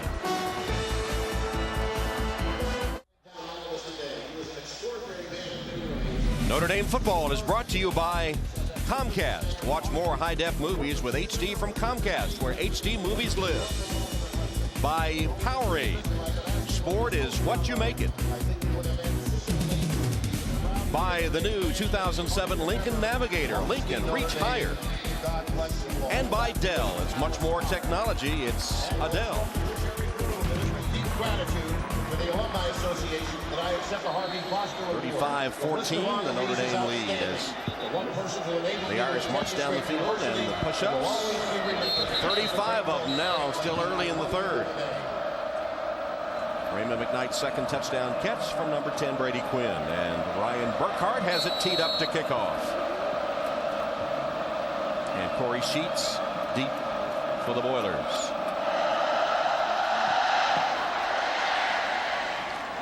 Takes a funny hop to Bryant. Managed to field it and cuts up the middle, cuts back to the outside, picks up another blocker. Finally ridden out of bounds by Farine. Leo Farine saved the touchdown, but a 40-yard return by Dorian Bryant. There's the Lincoln scoring drive. Like 8 plays, 64 yards. Brady Quinn hit all 4 of his passes. And Notre Dame converted twice on third down. Well, spreading the ball around. 2 wide receivers and the tight end Carlson. And then finally to a wide open, and I mean wide open, Raymond McKnight.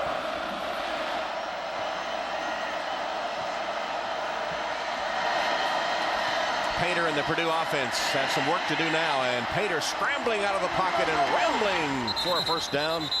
Out of bounds. It was a ramble. With Derek Landry in hot pursuit. So let's go to Lewis. Hey, Tom, the weather situation is changing rapidly here in South Bend. I was talking to some of the folks at halftime, and we are expecting to catch the northeast side of a thunderstorm cell considered severe as in the next few minutes is packing heavy winds, lots of rain, maybe a little hail and lightning. Now, if we have lightning strikes within 5 miles of the stadium, NCAA policy is the game will be stopped, the stadium will be cleared, and the storm could last up to 30 minutes, but we'll see what happens. John? But some more urgency in the Purdue offense here too on the option. Taylor, Jason Taylor with a nice run for the Boilers, and it looks to be a first down. I'll tell you, if Maurice Crum doesn't hustle over there, I think Jason Taylor has a chance to take that one to the house. The middle linebacker, Maurice Crum, number 40. Watch him chase this play. Because you've got a lane right there that Mike Richardson misses him. Good block up top, and then right of the screen, there's number 40. And Leo Farine also in on the tackle. He apparently has replaced Darren Walls at a corner spot. Yeah, he's getting his first action on defense this year. Played some in nickel a year ago. 4 wides. Oh, and the drop pass by Standiford. That was funny when the coaches said, hey, if you throw it to him, he'll catch it. But they threw it to him and he didn't. A couple of key drops in the second half already. Well, you know, Tiller's receivers. You're right, Tom. Notre Dame, they just have the capability of scoring so many points. You just can't waste opportunities. And Purdue did in the last one. Oh, there's another Bush push. You see that by Corey Sheets? I got that one again, Tom. You got the name, given it the name now, huh? Yeah, Corey Sheets pushed the quarterback, Painter, for the first down. Purdue does get the first down. Painter 0 for 3 in the second half, but 2 of them have been dropped. Again, Bryant still just with 1 catch. Notre Dame's done a very good job with him. Handed up the middle to Sheets. Corey Sheets shaking tacklers, dives for a first down. Nice run. Mike Richardson covers him after 12. You know, Corey Sheets seems to be much more patient today. When we talked to him Thursday in West Lafayette, Tom, remember he was saying, hey, I'm rushing it some. I've got to be a little bit more patient. And sometimes he says, I just listen to my offensive linemen. And he said, those offensive linemen tell me to be a little bit more patient, hang in there. And that was a very patient run. And here comes the storm cell. Well, this is when you need some Sheets. Sheets of rain coming down. We'll see how many other ways we can use it. Big time. Doesn't matter as Painter finds Bryant. Only his second catch, but it's key. 13 yards and a Purdue first down. Number 24, Corey Sheets, got held out of the backfield, but nonetheless, Curtis Painter, good throw as he runs to his left. Good outcut by Dorian Bryant for the catch of the first down. That's a wet football, too, handled by Painter and by Bryant. Well, Purdue played in some bad weather last week against Minnesota. At home. This is their first road game of the season. They're at the 11 with a first down.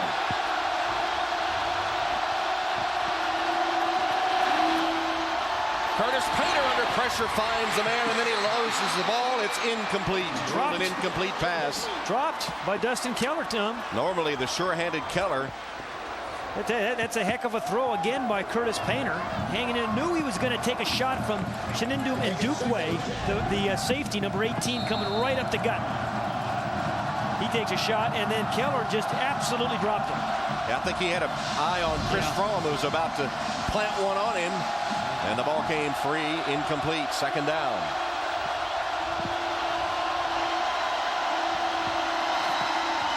Painter with a keep to the 10. And Fromm, I'll tell you what, Tom, that's a touchdown if Chris Fromm doesn't make that tackle. You can't really see it, but I'll tell you, Chris Fromm stops. There's nobody behind Chris Fromm because Curtis Painter runs into the end zone easily. It'll bring up third down as the rain continues to pour from the heavens. Third down and 9. They can't make a first down. And Notre Dame last week, in spite of the score, they played pretty good third down defense.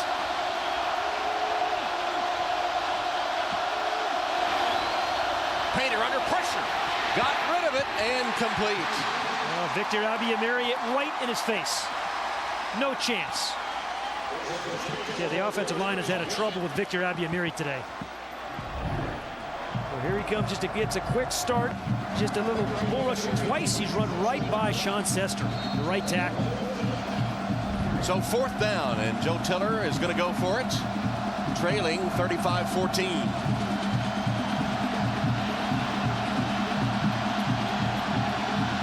Fourth down and 9. 6 defensive backs for the Irish.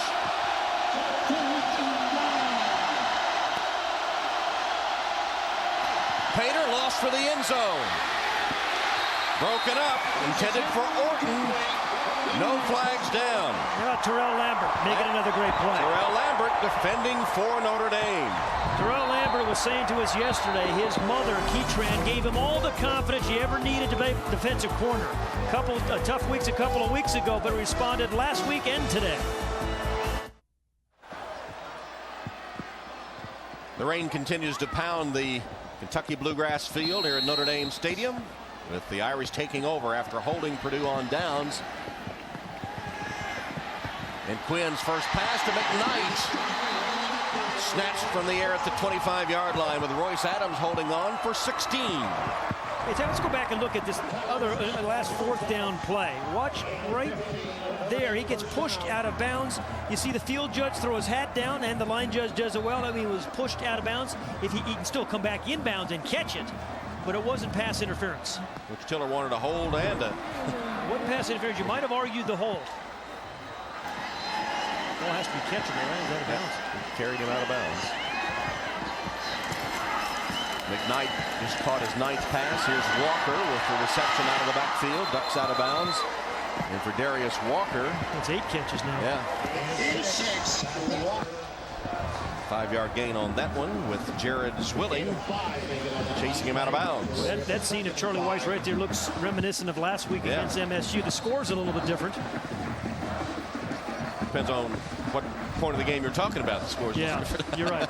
We were talking to Charlie yesterday about the rain, because we expected it. As you might expect, what he calls wristband 2, with all the plays they run during rain.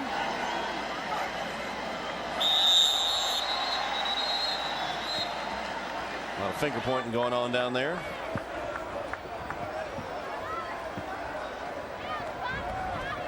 Here's the wristband with the play calls. Offsides, contact, number 90, 5-yard penalty, first down. Ryan Baker made contact. Purdue called for the offside as Baker goes to the sideline. Junior from Indianapolis. As you watch Brady Quinn, I remember yesterday talking to Ryan Harris, his left tackle, and he was saying, he's so meticulous in his preparation. He prepares well, he practices well, and then he plays well. And he has today, throwing for 2 touchdowns and no interceptions. Penalties have been a problem this season for Notre Dame, only 1 today. Walker plows ahead to the 40-yard line. Meanwhile, Brady Quinn is having a big afternoon. He's not missed in the second half, 6 for 6, and overall for the game hitting at an 86% completion rate, 24 of 28. That beats last year. I mean, he was 81% last year against Purdue when he threw for 440 yards, and he came out with 11:30 left. He might have thrown for 1,000 last year. I mean, he came out with 11:30 left in the game. Here he has the Irish at their own 40, just across the 40 with a second down. Well, they aren't really forcing the issue today. They came out with a real plan they stuck to. The score allowed them to do it. Behind McKnight, incomplete. That's 2 behind Raymond McKnight. Caught one earlier on the slant. Meanwhile, looks like the storm has let up for the moment. If it's that quick, is it still a storm? It's no longer Rain a showers. storm. Yeah, shower. Yeah. Didn't see any thunder or lightning associated with it. A big third down defensive play right now for Purdue. 5 minutes, a little over 5 remaining in this third quarter. They don't not only need a stop, they need a turnover on defense. Raymond McKnight with 9 catches, a career high today. Quinn, Walker dropped it. A little bit off target, but he was turning to go upfield, I think, before he secured the football. Yeah, I think Dan Bick had it read, though. The middle linebacker for Purdue was over there. An outside blitz by Averill. So Price only his second punt of the game. He had 7 last week. Punted pretty well in bad circumstances, bad weather last week. He's punted pretty well in all circumstances, hasn't he? Yeah. Boots this one downfield. Oh, he got the flag. And got the roughing the kicker flag. Adams lets it go into the end zone. That was touchback. Tommy, he deserved an Oscar. Really. Lawrence Olivier could have done it better. That's the 5-yard variety, I think. A 5 and a 15.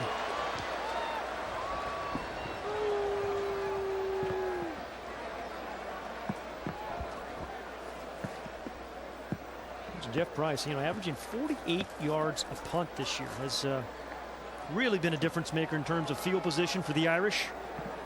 And has dropped 5 inside the 20. Although that one went into the end zone. Running into the kicker, number 10 of the defense. 5-yard penalty. Repeat, 4th down. Well, it'll be 4th and what, 1 now? It is the 5-yard running into the kicker variety. You decide, Tom.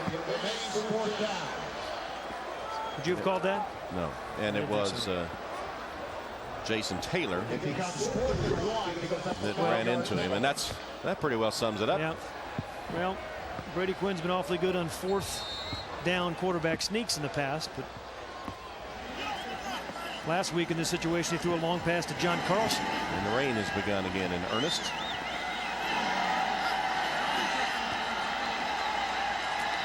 High formation in the backfield. McConnell is the fullback. Walker the tailback. It's a pitch to Walker. Gets a block on the corner. Has the first down and more. Taken down by Bick. Chasing the play after a gain of 12. Well, a couple of drop passes by Purdue in the third quarter. I think a questionable call on that lead to Irish deluge. Again, Raymond McKnight, who's had a big day as a receiver, is pretty good blocker. Perhaps their best as a wide receiver. Last week's game when Samardzija scored that touchdown in the middle look pass they have, Tom, it was the block by Raymond McKnight that sprung it. Walker's now rushed for 125 yards, looking for more. A little surprised we haven't seen some of Manure Prince who backs up Darius Walker. We're going to see him some today. Manure Prince, the freshman, speedy freshman, has 4 carries on the season. That's him. That is he, number 25. When you wear number 25, Rocket's old number, you better be fast, right? That's what he did in high school in Missouri.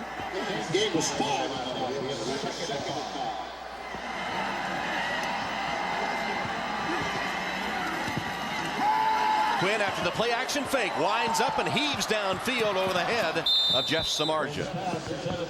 Nice coverage by Terrell Vinson. Vinson's had a nice afternoon and tackling, that time a good coverage. Terrell Vincent. And for Quinn, only 7 misses in the passing game in 31 attempts. I think, he's a good thrower. He's got all those physical attributes, but I think what he really has is a lot of mental toughness. Down 16 points last week, the fourth quarter. Never seemed to be shaken. Here's one of those third downs. Fake the pass and hand to Walker, and a determined run by Darius Walker across the yellow line for the Irish first down. They faked that little bubble or look pass, as they call it, handed the ball to Darius Walker. I mean, everything seems to be working. Good block up front by John Sullivan, the center. Kind of cleared the way. See the block by number 78, actually chipped the tackle. Then the linebacker blocked 2 different guys to John Sullivan. And then gives the first down signal. There's Big John. Some speculation that he's a very distant relative of Newt Rockman. I don't know if you've heard that or read that. And speculation. Yeah, speculation. Brady Quinn says he's a heartthrob, which is a tag applied to Brady at times. Here's Walker. Continues to add to his rushing total as Irwin chases him from the field of play. Irish player down. Season high for Darius with the carries. Bob Morton is the injured Irish player.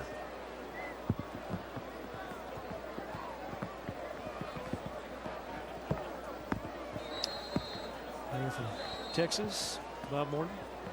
And while they tend to Bob Morton, we'll take a break. Timeout with 3:21 left in the third. 35-14 Irish. This game is coming to sharp focus for Charlie Weis and his offense today. In the rain at Notre Dame Stadium, the injured player Bob Morton, you remember his dad passed away, died of cancer just before the season began. He's out, being tended to on the bench. Replaced by Brian Mattis, a 6'6", 284-pound senior from Larksville, Pennsylvania. Quinn dodging the rush, but can't stay away forever, and is sacked by Cliff Averill. Justin Scott, the strong safety blitz, was there first. Averill filled him up. Averill's kind of a unique player. He plays both linebacker and sometimes defensive end. There he's coming right off the corner. There's the safety blitz, and then the defensive end, Cliff Averill, makes the sack. Read an article about Cliff Averill. They asked him, is it difficult to go from linebacker to defensive end and chase the quarterback? He says, no, you just put your hand down on the ground and you just beat the fat guy in front of you. He just did it right there. Averill, a good pass rusher as a down lineman, and as a linebacker, second leading tackler behind Dan Bick. He's right down here. Whoops.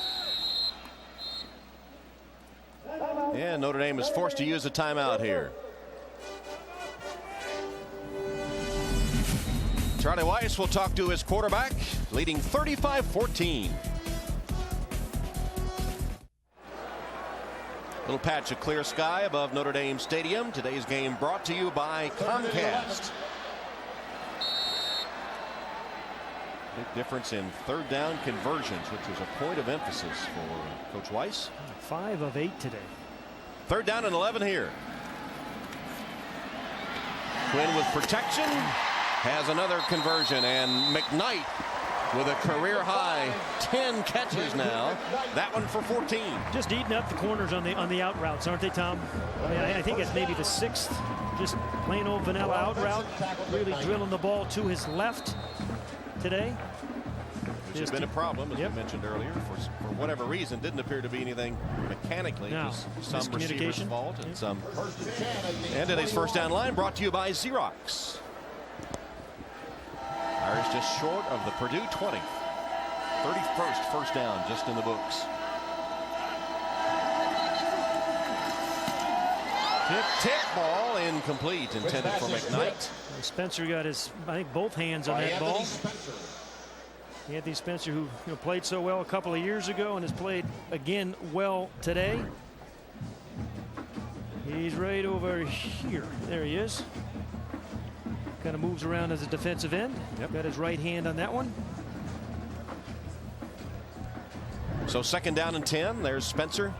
As we said, the Big Ten Defensive Player of the Week after that performance against Minnesota with 10 tackles, 9 of them solos, 2 sacks, a forced fumble, and a fumble recovery against the Gophers. He's going to give a lot of tackles in the Big Ten trouble this year. Quinn finds Carlson.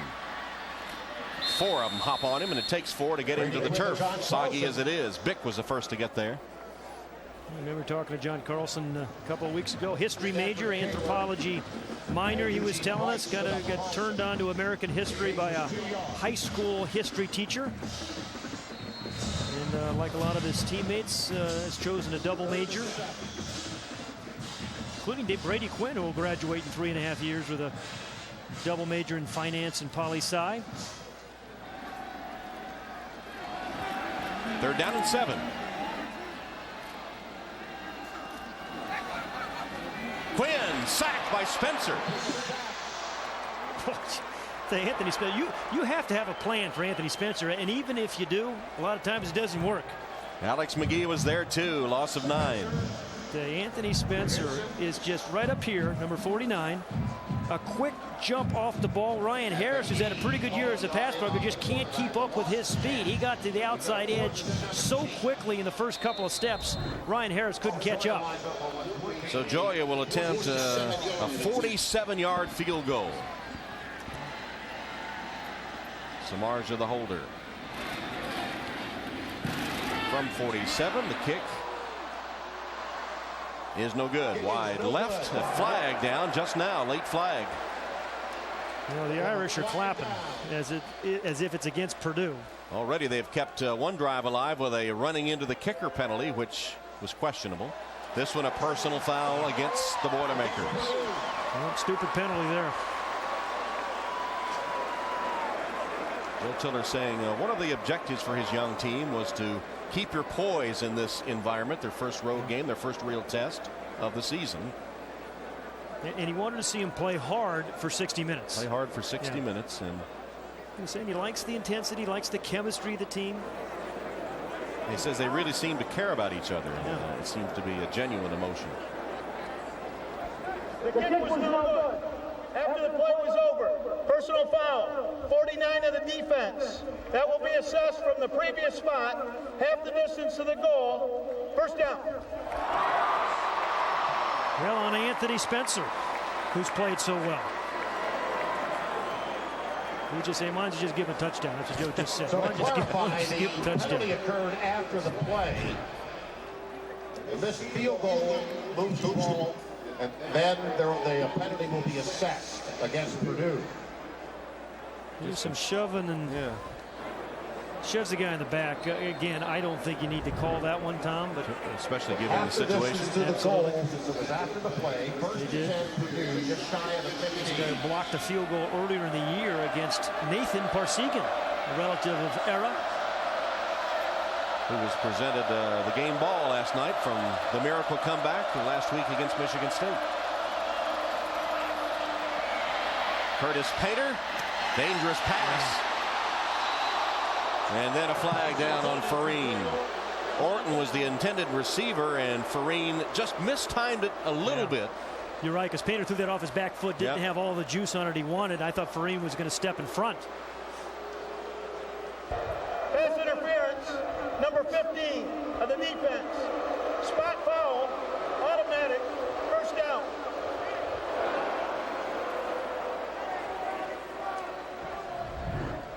Good pass rush on Painter. Couldn't quite step into it, could he?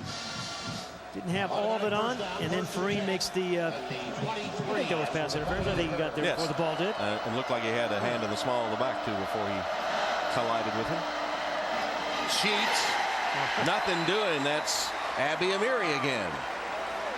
And that'll be the final play of the third quarter. Ball was caught by Corey Sheets. Big afternoon in the rain for the Fighting Irish today as they lead Purdue at the end of 3 quarters. At the end of 3, the count 35-14 in favor of the Irish. Well, the rain's let up for the moment, but it really came down for a while.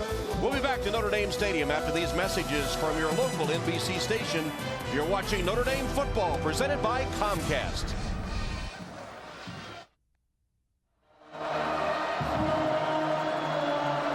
The playing of Tchaikovsky's 18-12 overture signals the start of the 4th quarter at Notre Dame Stadium. The W made by the students in honor of their coach Weiss. And the Leprechauns enjoy that rainbow over the top of the stadium with the pot of gold to the Leprechauns are guarding. Been a good day for Leprechauns here, 35-14 as we start the fourth. 2nd and 16 for Purdue. Curtis Painter whips it downfield. Lyman has it. What a big day that young receiver is having as he continues to signal that he's going to be a force in the future. Fareed tackles him after 39 yards. You know, he came into this game really as maybe their second threat after Dorian Bryant. He may leave this game as their top threat. And they keep throwing him the deep passes, the skinny post, let him use his height and his body to protect the ball from the receiver. Another good play by Selman Lyman. And a good day by Painter, too, the young quarterback. Lyman with 205 yards receiving.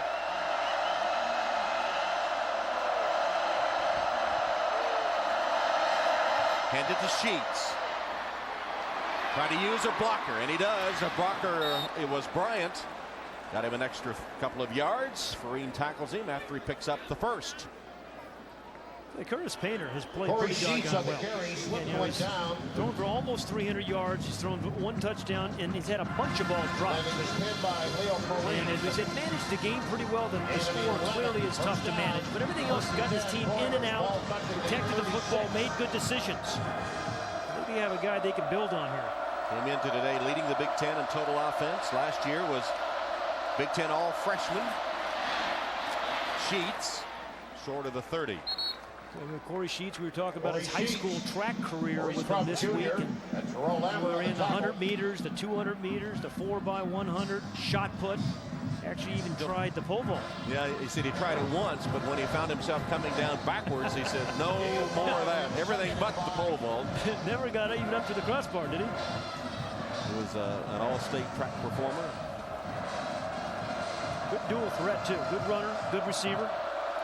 From Manchester, Connecticut, Bloomfield High School, Connecticut Player of the Year.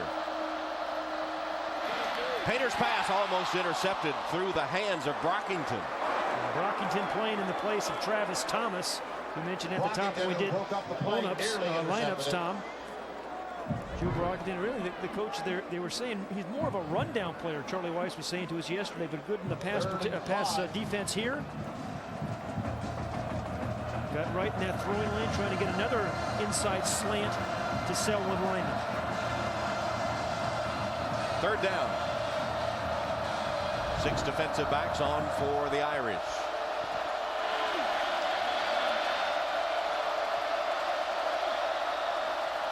That'll be offside, a free play. Incomplete. They caught Abby Amiri offside. You know, and Painter knew it, right, Tom? He knew it, so he went deep. Gregor. I mean, again, smart heads-up play by Curtis Painter. You have a flag down. Offside. 95. Defense. 5-yard penalty. Remains 3rd down. And Curtis Painter, as we said, just Offside on managing Notre Dame. this game so well. Down the bottom of the screen is number 95. Get the ball snapped. Robbie Powell, the center, does a smart thing, and then this is even smarter. Take a shot for the end zone. Curtis Painter hoping to be an architect some days, he told us this week. Trying to build a comeback right now, down 35-14. And believe it or not, Painter is an artist. As the Leprechaun leads the cheers on the sideline. Not full-time, does love building things. That's a direct snap to Bryant. Dorian Bryant gets a block from Sheets, but nowhere to go. Hemmed in, now looking for a block from Painter. Nothing doing, and back to the 30-yard line where Lambert takes him to the turf. Terrell Lambert just continues to make big play after big play on defense. Remember the fumble? Now what? Here's a quarterback faking that he's going to get the ball, and Bryant is right back here. Takes the direct snap. Painter faking as if he were changing the play, making sure his linemen hear it, and they snap it directly to Bryant. A little trickery from Bill Legg and Ed Zondrecker, the co-offensive coordinators. Legg calls the plays from upstairs. 4th and 4.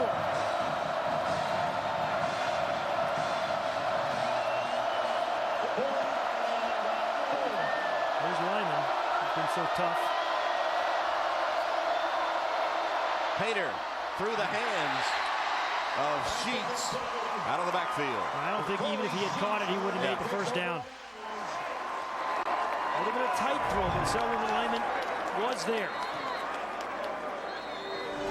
And then Crum gives him a shot for good measure. Irish take over on downs.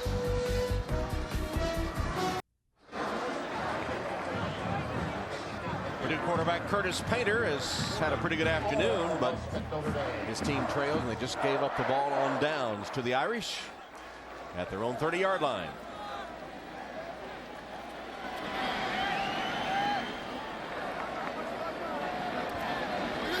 Brady Quinn sends Anastasio in motion and then handing to Walker. Another good tackle by Terrell Vincent. Walker. With the tackle with the help from Cliff Averill. Terrell Vincent on the stop. Yeah, Brady Quinn has been pretty efficient all over the field.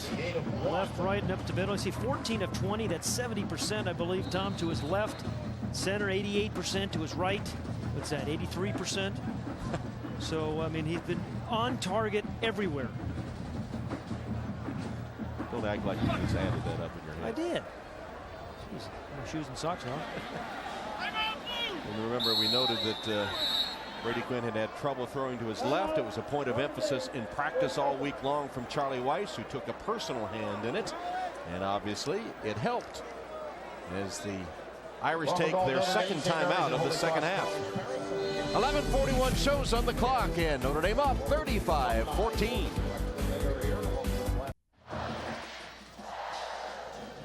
Notre Dame football is brought to you by Gatorade Thirst Quencher. Gatorade, is it in you? By Sirius Satellite Radio, the best radio on radio. By Xerox, helping your business grow with technology, document management, and consulting services. And by Lincoln Financial Group, providing powerful retirement income security resources to help you say, hello, future. The sun shining, believe it or not, at Notre Dame Stadium. Tom Hammond, Pat Hayden, Lewis Johnson. David Gibson, our producer. John Gonzalez, our director. Charlie Weiss having a little laugh with the official on the sideline. You can do that when you're up 35-14.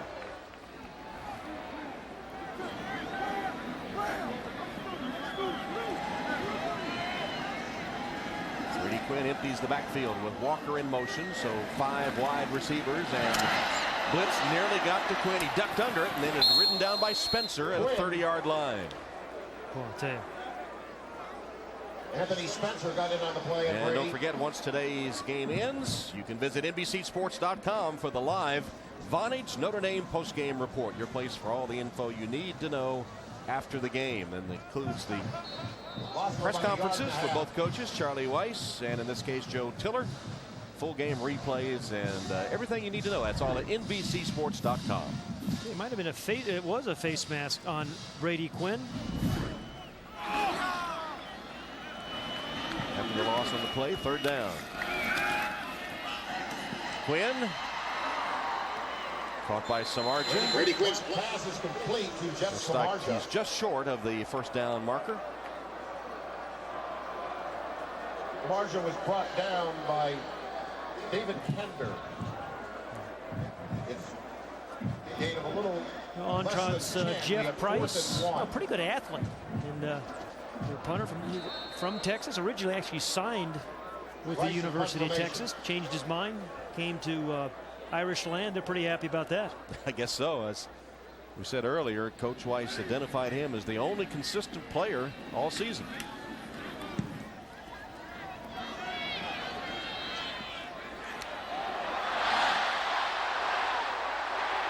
Get away from him. Yeah, I don't know why. Yeah, it was Royce Adams. I don't know why Adams was so close. Anyway, it's the second Notre Dame punt. And time for our Liberty Mutual Legends of the game. 1966, a golden year for the Irish under Ara Parsegian. Quarterback Terry Hanratty led Notre Dame on the ground and through the air as the Irish outscored their opponents 362-38, including 6 shutouts on their way to a 9-0-1 record and the national championship. And that 1966 team, the subject of our Liberty Mutual Legends of the game, being honored at the stadium here. And here they are before the game today, honored on the 40th anniversary of their national championship.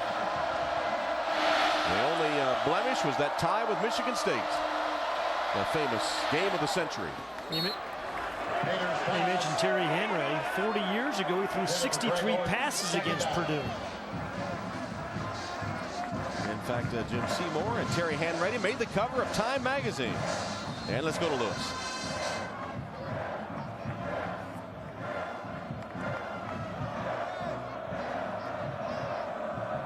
Well, I don't know if it looked like Lewis was trying to turn that mic on. I don't know. In any event, we'll get back to Lewis and Terry Hanratty when we get the audio problems fixed. Meantime, Painter. Oh, boy. Broken up. Nice defensive play made by Mike Richardson. Yeah, Mike Richardson's really had a nice year for the Irish defenseman.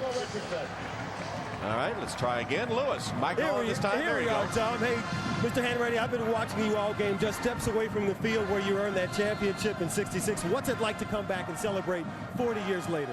It's wonderful to come back because you have all your teammates, some you haven't seen for 40 years. So it's fun to come back and socialize with them and to get a very close view of the game out here, too. Exactly. We'll watch this play develop, and I may have another question for you in just a second. All right. Tom? All right, Lewis. They threw to Jim Seymour 13 times in 1966 against Purdue for 276 yards. Wow. Painter down the sideline. Oh, nice adjustments by Greg Orton. Yeah. Orton made the adjustment, made the catch. First down, Purdue. 21 yards. Let's go to Lewis. All right, Tom. Well, you and Pat were talking about what he and Mr. Seymour did years ago, but your defense was unbelievable, too, only allowing 5 touchdowns in that '66 season. So what kind of a reunion has it been for them to talk about the defensive success, too? Well, you always hear about the glory boys, the quarterbacks, the running backs, and receivers. When you have a defense that pitches 6 shutouts, and they give up an average of 3.2 points per game, I mean, it's pretty easy to play quarterback. And so what kind of celebration has been going on this weekend? What have you been doing to celebrate it?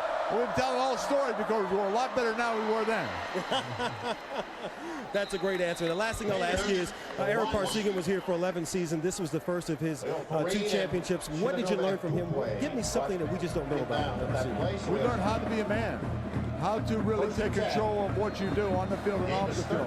Arrow is probably one of the biggest malefactors to a lot of individuals who played for him, me included. And he really taught you the game, and he taught you how to react off the field also. All right, well, congratulations again, and enjoy the rest of this game. Thank you. Tom? All right, Lewis, here's Curtis Painter scrambling. Flag down as he slides to the 40. It would be a first down if it stands, but it's looks like it's going to be against Purdue.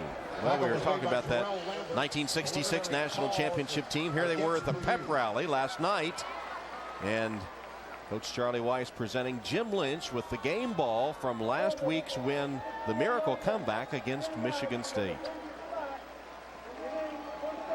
Well, I remember sitting in the stands that year as a little kid in the Coliseum when they beat USC 51-0 in 1966. Cap off that year. Curtis Painter with some wet grass stuck to his arm calls a play on 1st and 20 after the penalty against the Boilermakers. Holding penalty against Purdue.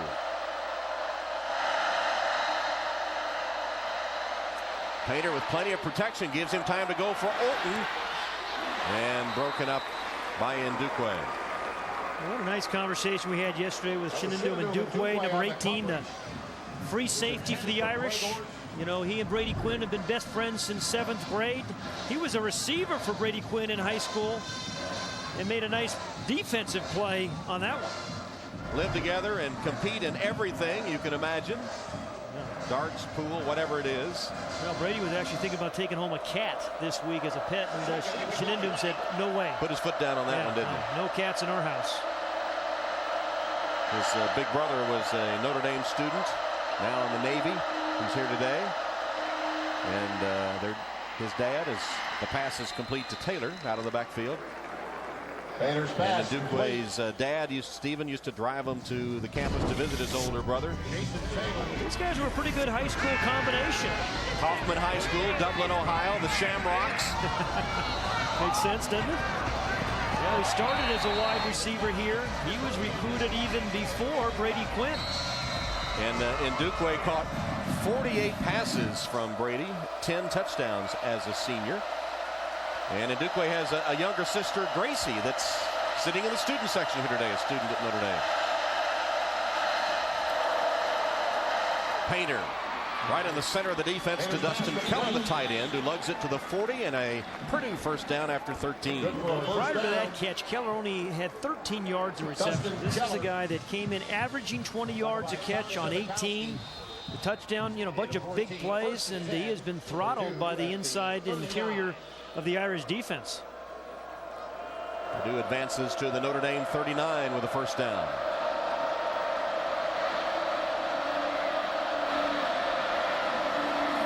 Play action fake, and Painter looking, found the open man, Bryant. And he did a good job, didn't he, of finding the open receiver. Looked one way, looked in the center, and then found Bryant. Well, you can only do that if you get pretty good pass protection. Jordan Grimes up front, Robbie McDowell, Sester, Otto, Winari had plenty of time, looked right, left. And once again, though, a good tackle by Mike Richardson. Otherwise, he's going to pick up another 10 yards minimum. It is a Purdue first down.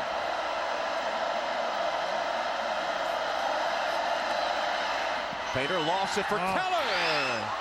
Helmet taken off on the hit by Ndukwe. It's an incomplete. An incomplete pass.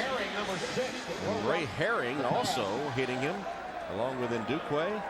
Keller lost his helmet and the football. I don't think he even actually realized his helmet was off. Started walking to the huddle. Yeah, there's the hit. Actually, Maurice Crum. Is that a helmet to helmet though on Ray Herring on Dustin Keller?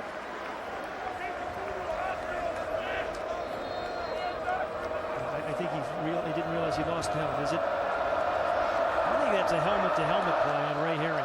Should have been a penalty.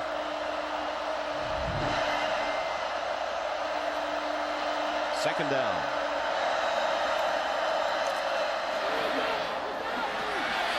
That's a flag as they go for Lyman, who's been the big play man, and it's on Farine of Notre Dame.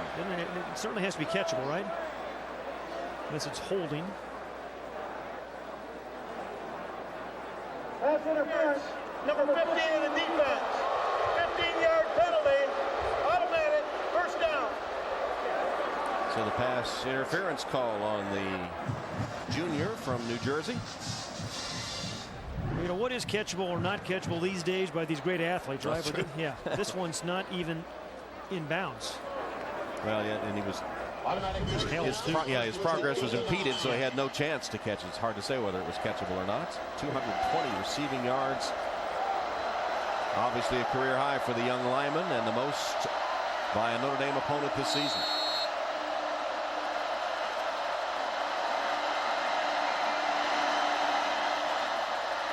Painter to Lyman on the slant for the score. How about Curtis Painter there, Tom? I mean, he's got people at his feet. He just hung in there, waited before he was getting sacked, and just drilled it to Selwyn Lyman.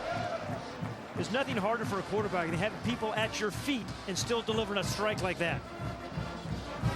Perfect play by Curtis Painter.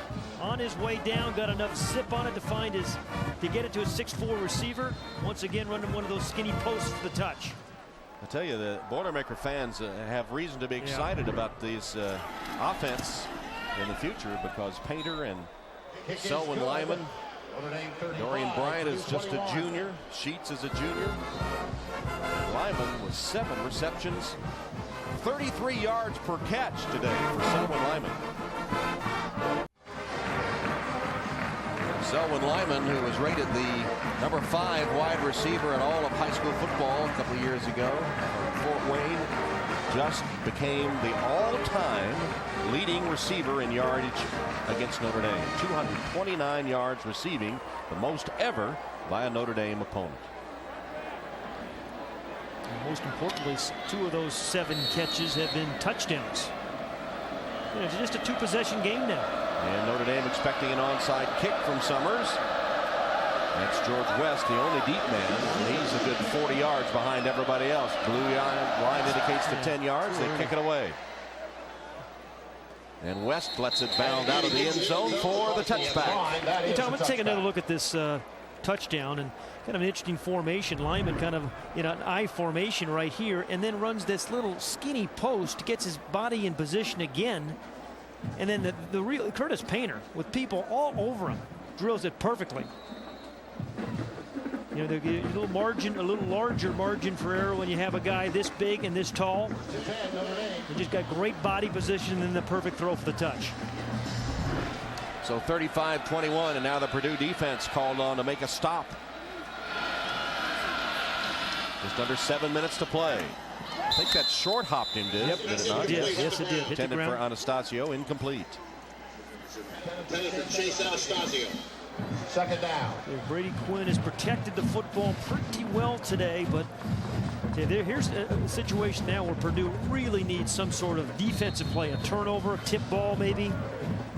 Anthony Spencer's had a brilliant game this game, and he's down here. And you saw the numbers on Quinn, 290-yard passing performance today.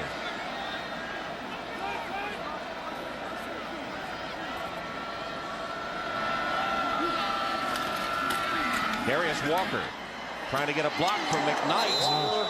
And Vincent just fought him off to make the tackle. Yeah, just like Mike Richardson for Notre Dame's had a good season tackling, Terrell Vincent today has a good day tackling for a corner. Think about these corners. You have to cover those big old 6'5" receivers in Notre Dame, and then you have to come up and make tackles on Darius Walker. And Terrell Vincent did a nice job of it. 30 carries, 143 yards for Darius Walker today. Big third down for the Boilermakers. They welcome the return to the running game, the Irish. Notre Dame has converted 6 of 11. It's third down and 9.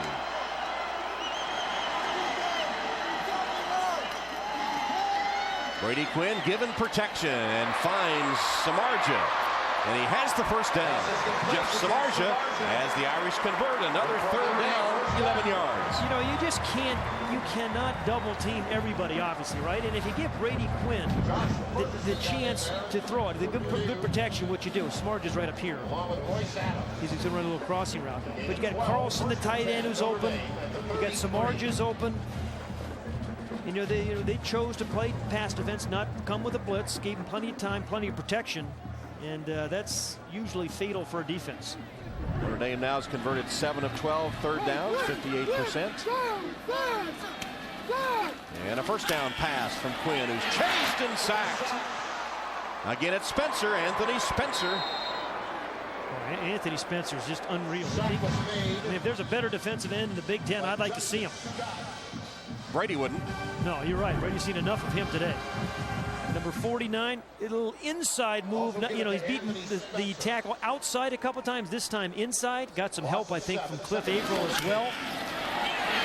And Averill and a strong safety. Justin Scott also. Justin Scott, Spencer, Averill. So the fourth sack by the Boilermaker defense sets up a third down and 17, or excuse me, second down and 17. Or is it? Yeah, second down. Walker, short of the 30. All right. Again, Purdue just a two-possession game. Now it sets up the third and long. And in comes Sam Young. Isn't it interesting? The freshman right tackle comes in on third and long for pass protection. Brady Quinn. And timeout taken by Purdue as Brock Spack, the defensive coordinator, gathers his defenders on the sideline with a key third and long coming up for Notre Dame. Purdue needs a stop desperately. 35-21.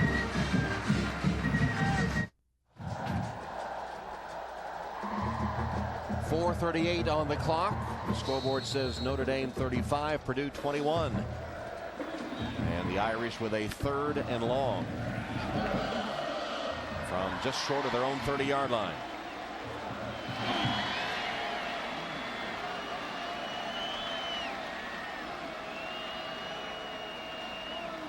From the shotgun, Quinn sets up a screen to Walker.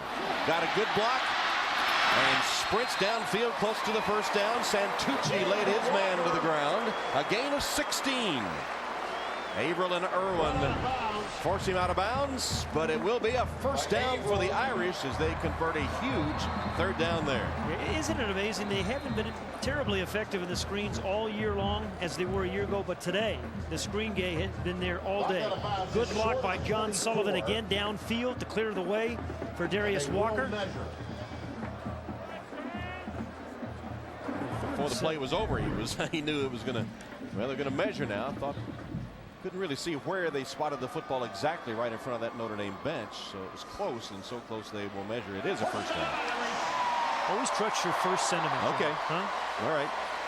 Well, meanwhile, Darius Walker has, against the Purdue defense, accounted for well over 200 yards in total offense. Our first down line presented today by Xerox. Notre Dame at the 44. Darius Walker with 146 yards rushing and 72 receiving.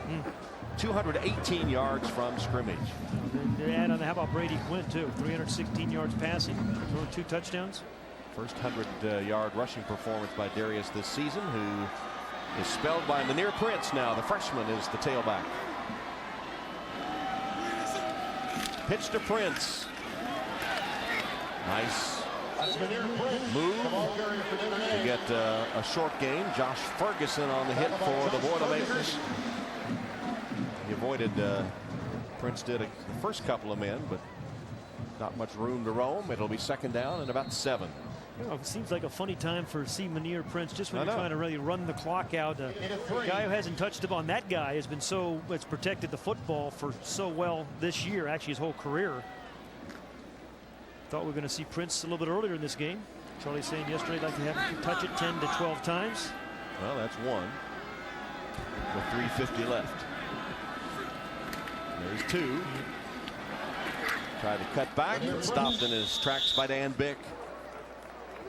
Charlie was saying about Munir Prince earlier. He said, I just don't see many guys with his kind of speed. He says, just wow kind of speed. And Darius Walker comes back in. Prince to the sideline. 3rd down and 4. Clock continues to roll, approaching the 3-minute mark.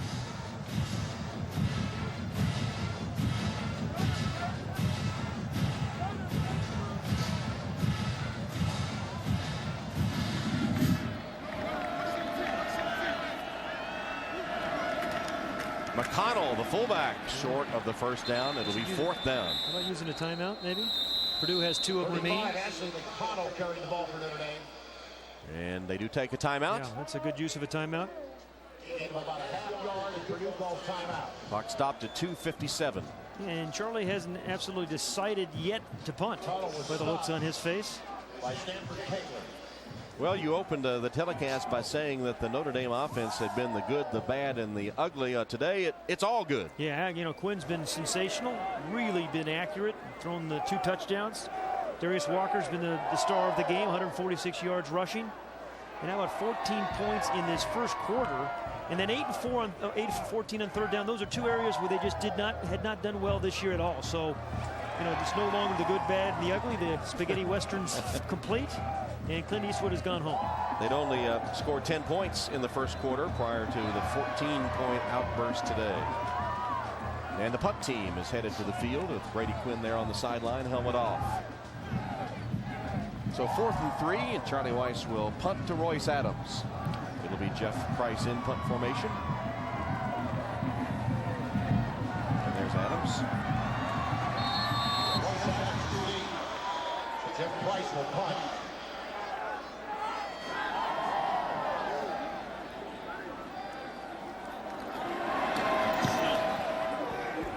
Trying to pooch punt it and does a good job. And they down it around the 5-yard line, 5 or 6 yard line. Coach Weiss saying that Jeff Price is starting to master the nuances of punting, and there's a good example. Well, Curtis Painter's been bothered by the Notre Dame defense all day. That's our Comcast defensive play of the game. Well, he's been hit, he's been knocked down, he's been pressured, but in spite of it all, I think he's played remarkably well. Our Comcast defensive play of the game, the hits on quarterback Curtis Painter. Well, this is only his 10th career start. And, you know, your teammates need to learn something about you every game and every new situation. This is one for Curtis Painter. On the road for the first time this year. Bryant couldn't hold on. Painter's pass. Another drop, although that was a tough chance, as Painter heaved it from his own end zone. He's completed 359 yards of passes. He would have been over 400 if the guy's been able to hang on to some balls. You're right, this was a tough catch. Well, maybe it wasn't that tough. Didn't look so tough on that replay. And the guy who caught so many passes, 14 of them last year against Notre Dame, has pretty much been shut out. 3 catches today.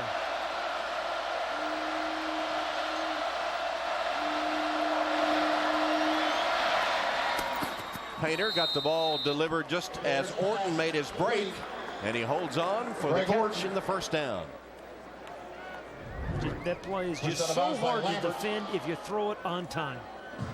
Simple little square out. Even though Terrell Lambert had pretty good coverage, you just can't stop it when you throw it on time, and that's just what Painter did. It went for 13. The ball at the 20.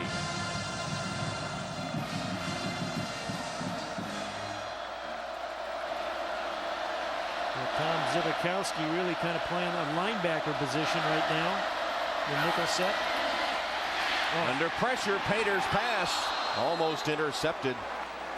Derek Landry right in the face of Curtis Painter. Lambert nearly had his third. Pressure on the quarterback was by Derek Landry.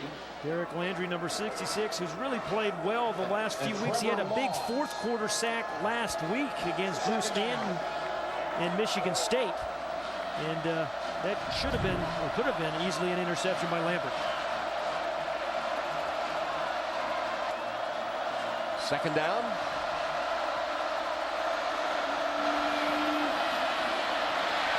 Painter chased, unloads,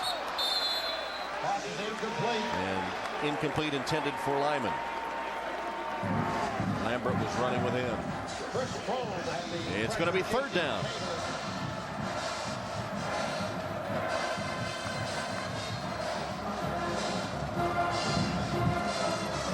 Purdue playing 13 games in a row this season, winding up in Hawaii. And they'll travel to Iowa City next week for a big game. Hawkeyes hosting the #1 team in the land, Ohio State, tonight. Painter to Sheets. Corey Sheets made the first man Zibikowski miss. Crosses the 25 short of the first down where Ray Herring stops him. Corey Sheets.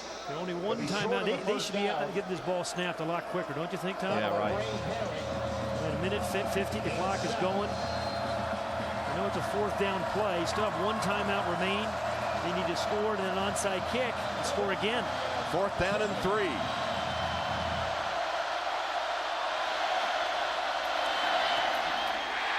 Flag down as it went through the hands of Lyman. The pass was high, and Lambert's going to be called. We've talked about the ups and downs of a quarterback, right? Number 20, defense. Foul is a spot foul, first down. Terrell Lambert beaten twice in the Michigan game, 2 interceptions last week. Had a very nice game so far today. He said a defensive back has to have a short memory, and you can see ample evidence of that. Nice catch. Nice hands. Very good concentration by the coach. Penalty gives Purdue a first down, but the clock shows 1:33. Boilers need a big play. Throwing underneath and complete to Keller. You're absolutely right. They need, this is where they need a guy like Dorian Bryant who's so good after the catch. You know, you catch one of those crossing routes where you're running full speed, maybe, you know, 10, 12 yards, and then run away from the defense. Because I don't think you can, at this point, down 2 scores, kind of keep getting to that 6 or 7 yard chunks. Well, if Joe Tiller said he wanted his players to compete for 60 minutes, he's gotten that. Absolutely. Second down.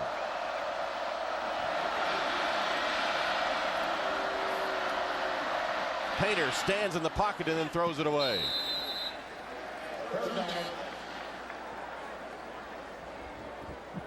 And let's take a look at our Chevrolet players of the game. Darius Walker, of course, with a huge day, and Lyman with the most receiving yards ever by a Notre Dame opponent. 2 stars today are our Chevrolet players of the game.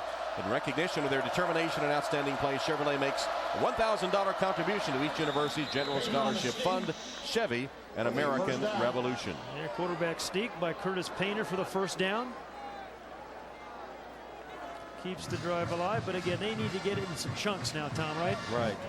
And our players of the game, Raymond McKnight, all he did have was career high 10 receptions for 120 yards and 2 touchdowns, and we didn't even mention him for player of the game. Here's Painter to Lyman, who makes another catch. See if forward progress gives him the first down. Lambert tackled him right at the first down marker, just short. And at the 1 minute mark, Notre Dame still keeping everything in front of them. Ray Herring and Shenindum and Dukwe deep in coverage, as you can see. Abby Amiri got through and forced Painter to throw it away over the head of Lyman. Stops the clock with 46 seconds. This is this year, this is kind of the area where Dustin Keller, that their big tight end, has been so athletic and so good. Number 28. Said he's caught 3 passes over 50 yards this year so far. And they, for a tight end, he's a deep threat, but they just haven't gotten the matchups they wanted today. Absolutely. Again, we mentioned high jump, 6'10" in high school, great athlete down the field.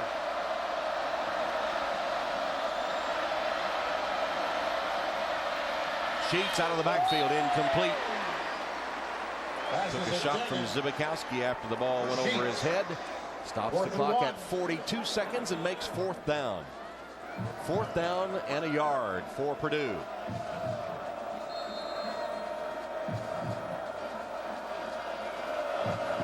Sheets goes to the sideline.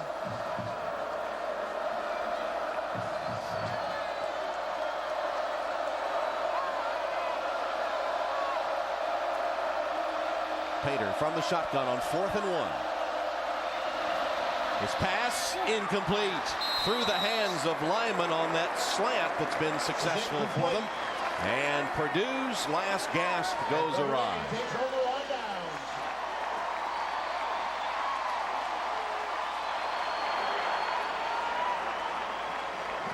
Notre Dame takes over on downs with 37 seconds remaining.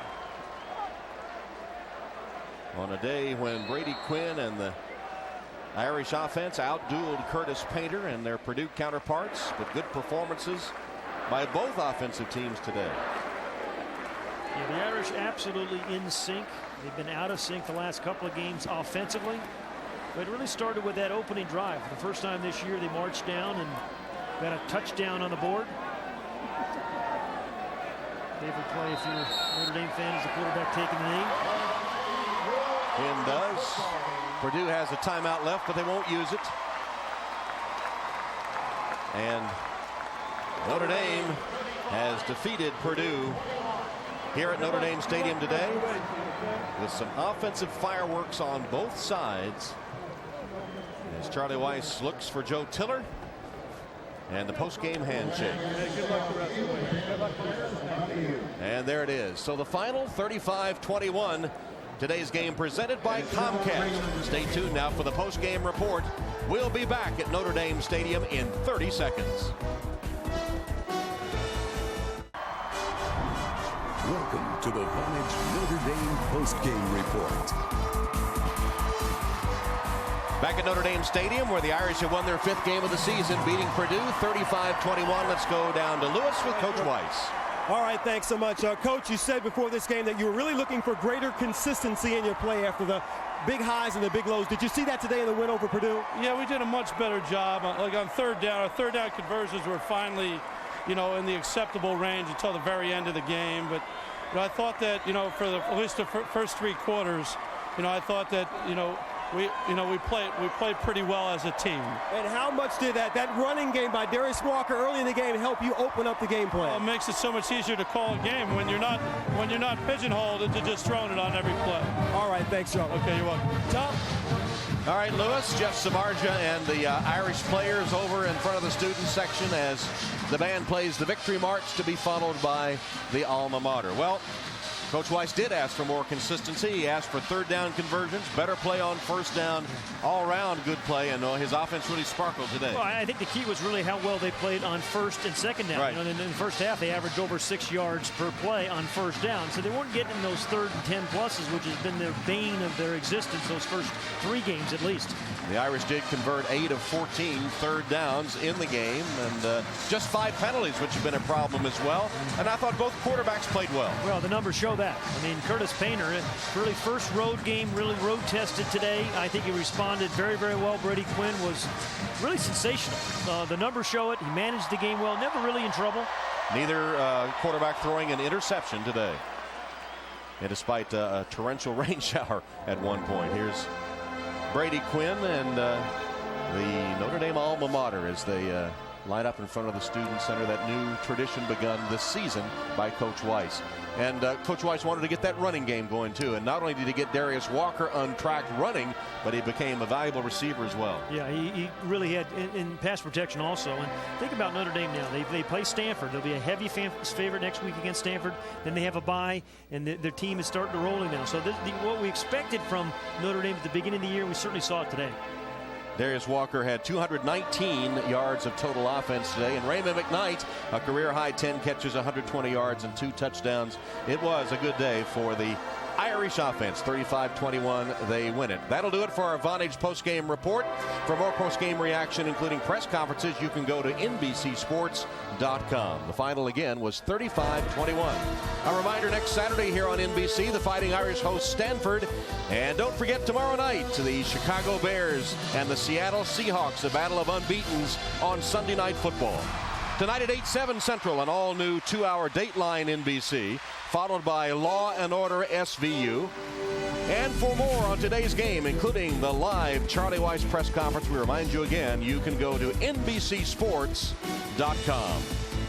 The Irish beat Purdue to go 5-1 on the season, the first loss for Purdue in 5 outings. For Pat Hayden and Lewis Johnson, Tom Hammond saying so long from Notre Dame Stadium. You've been watching Notre Dame's Vonage postgame report.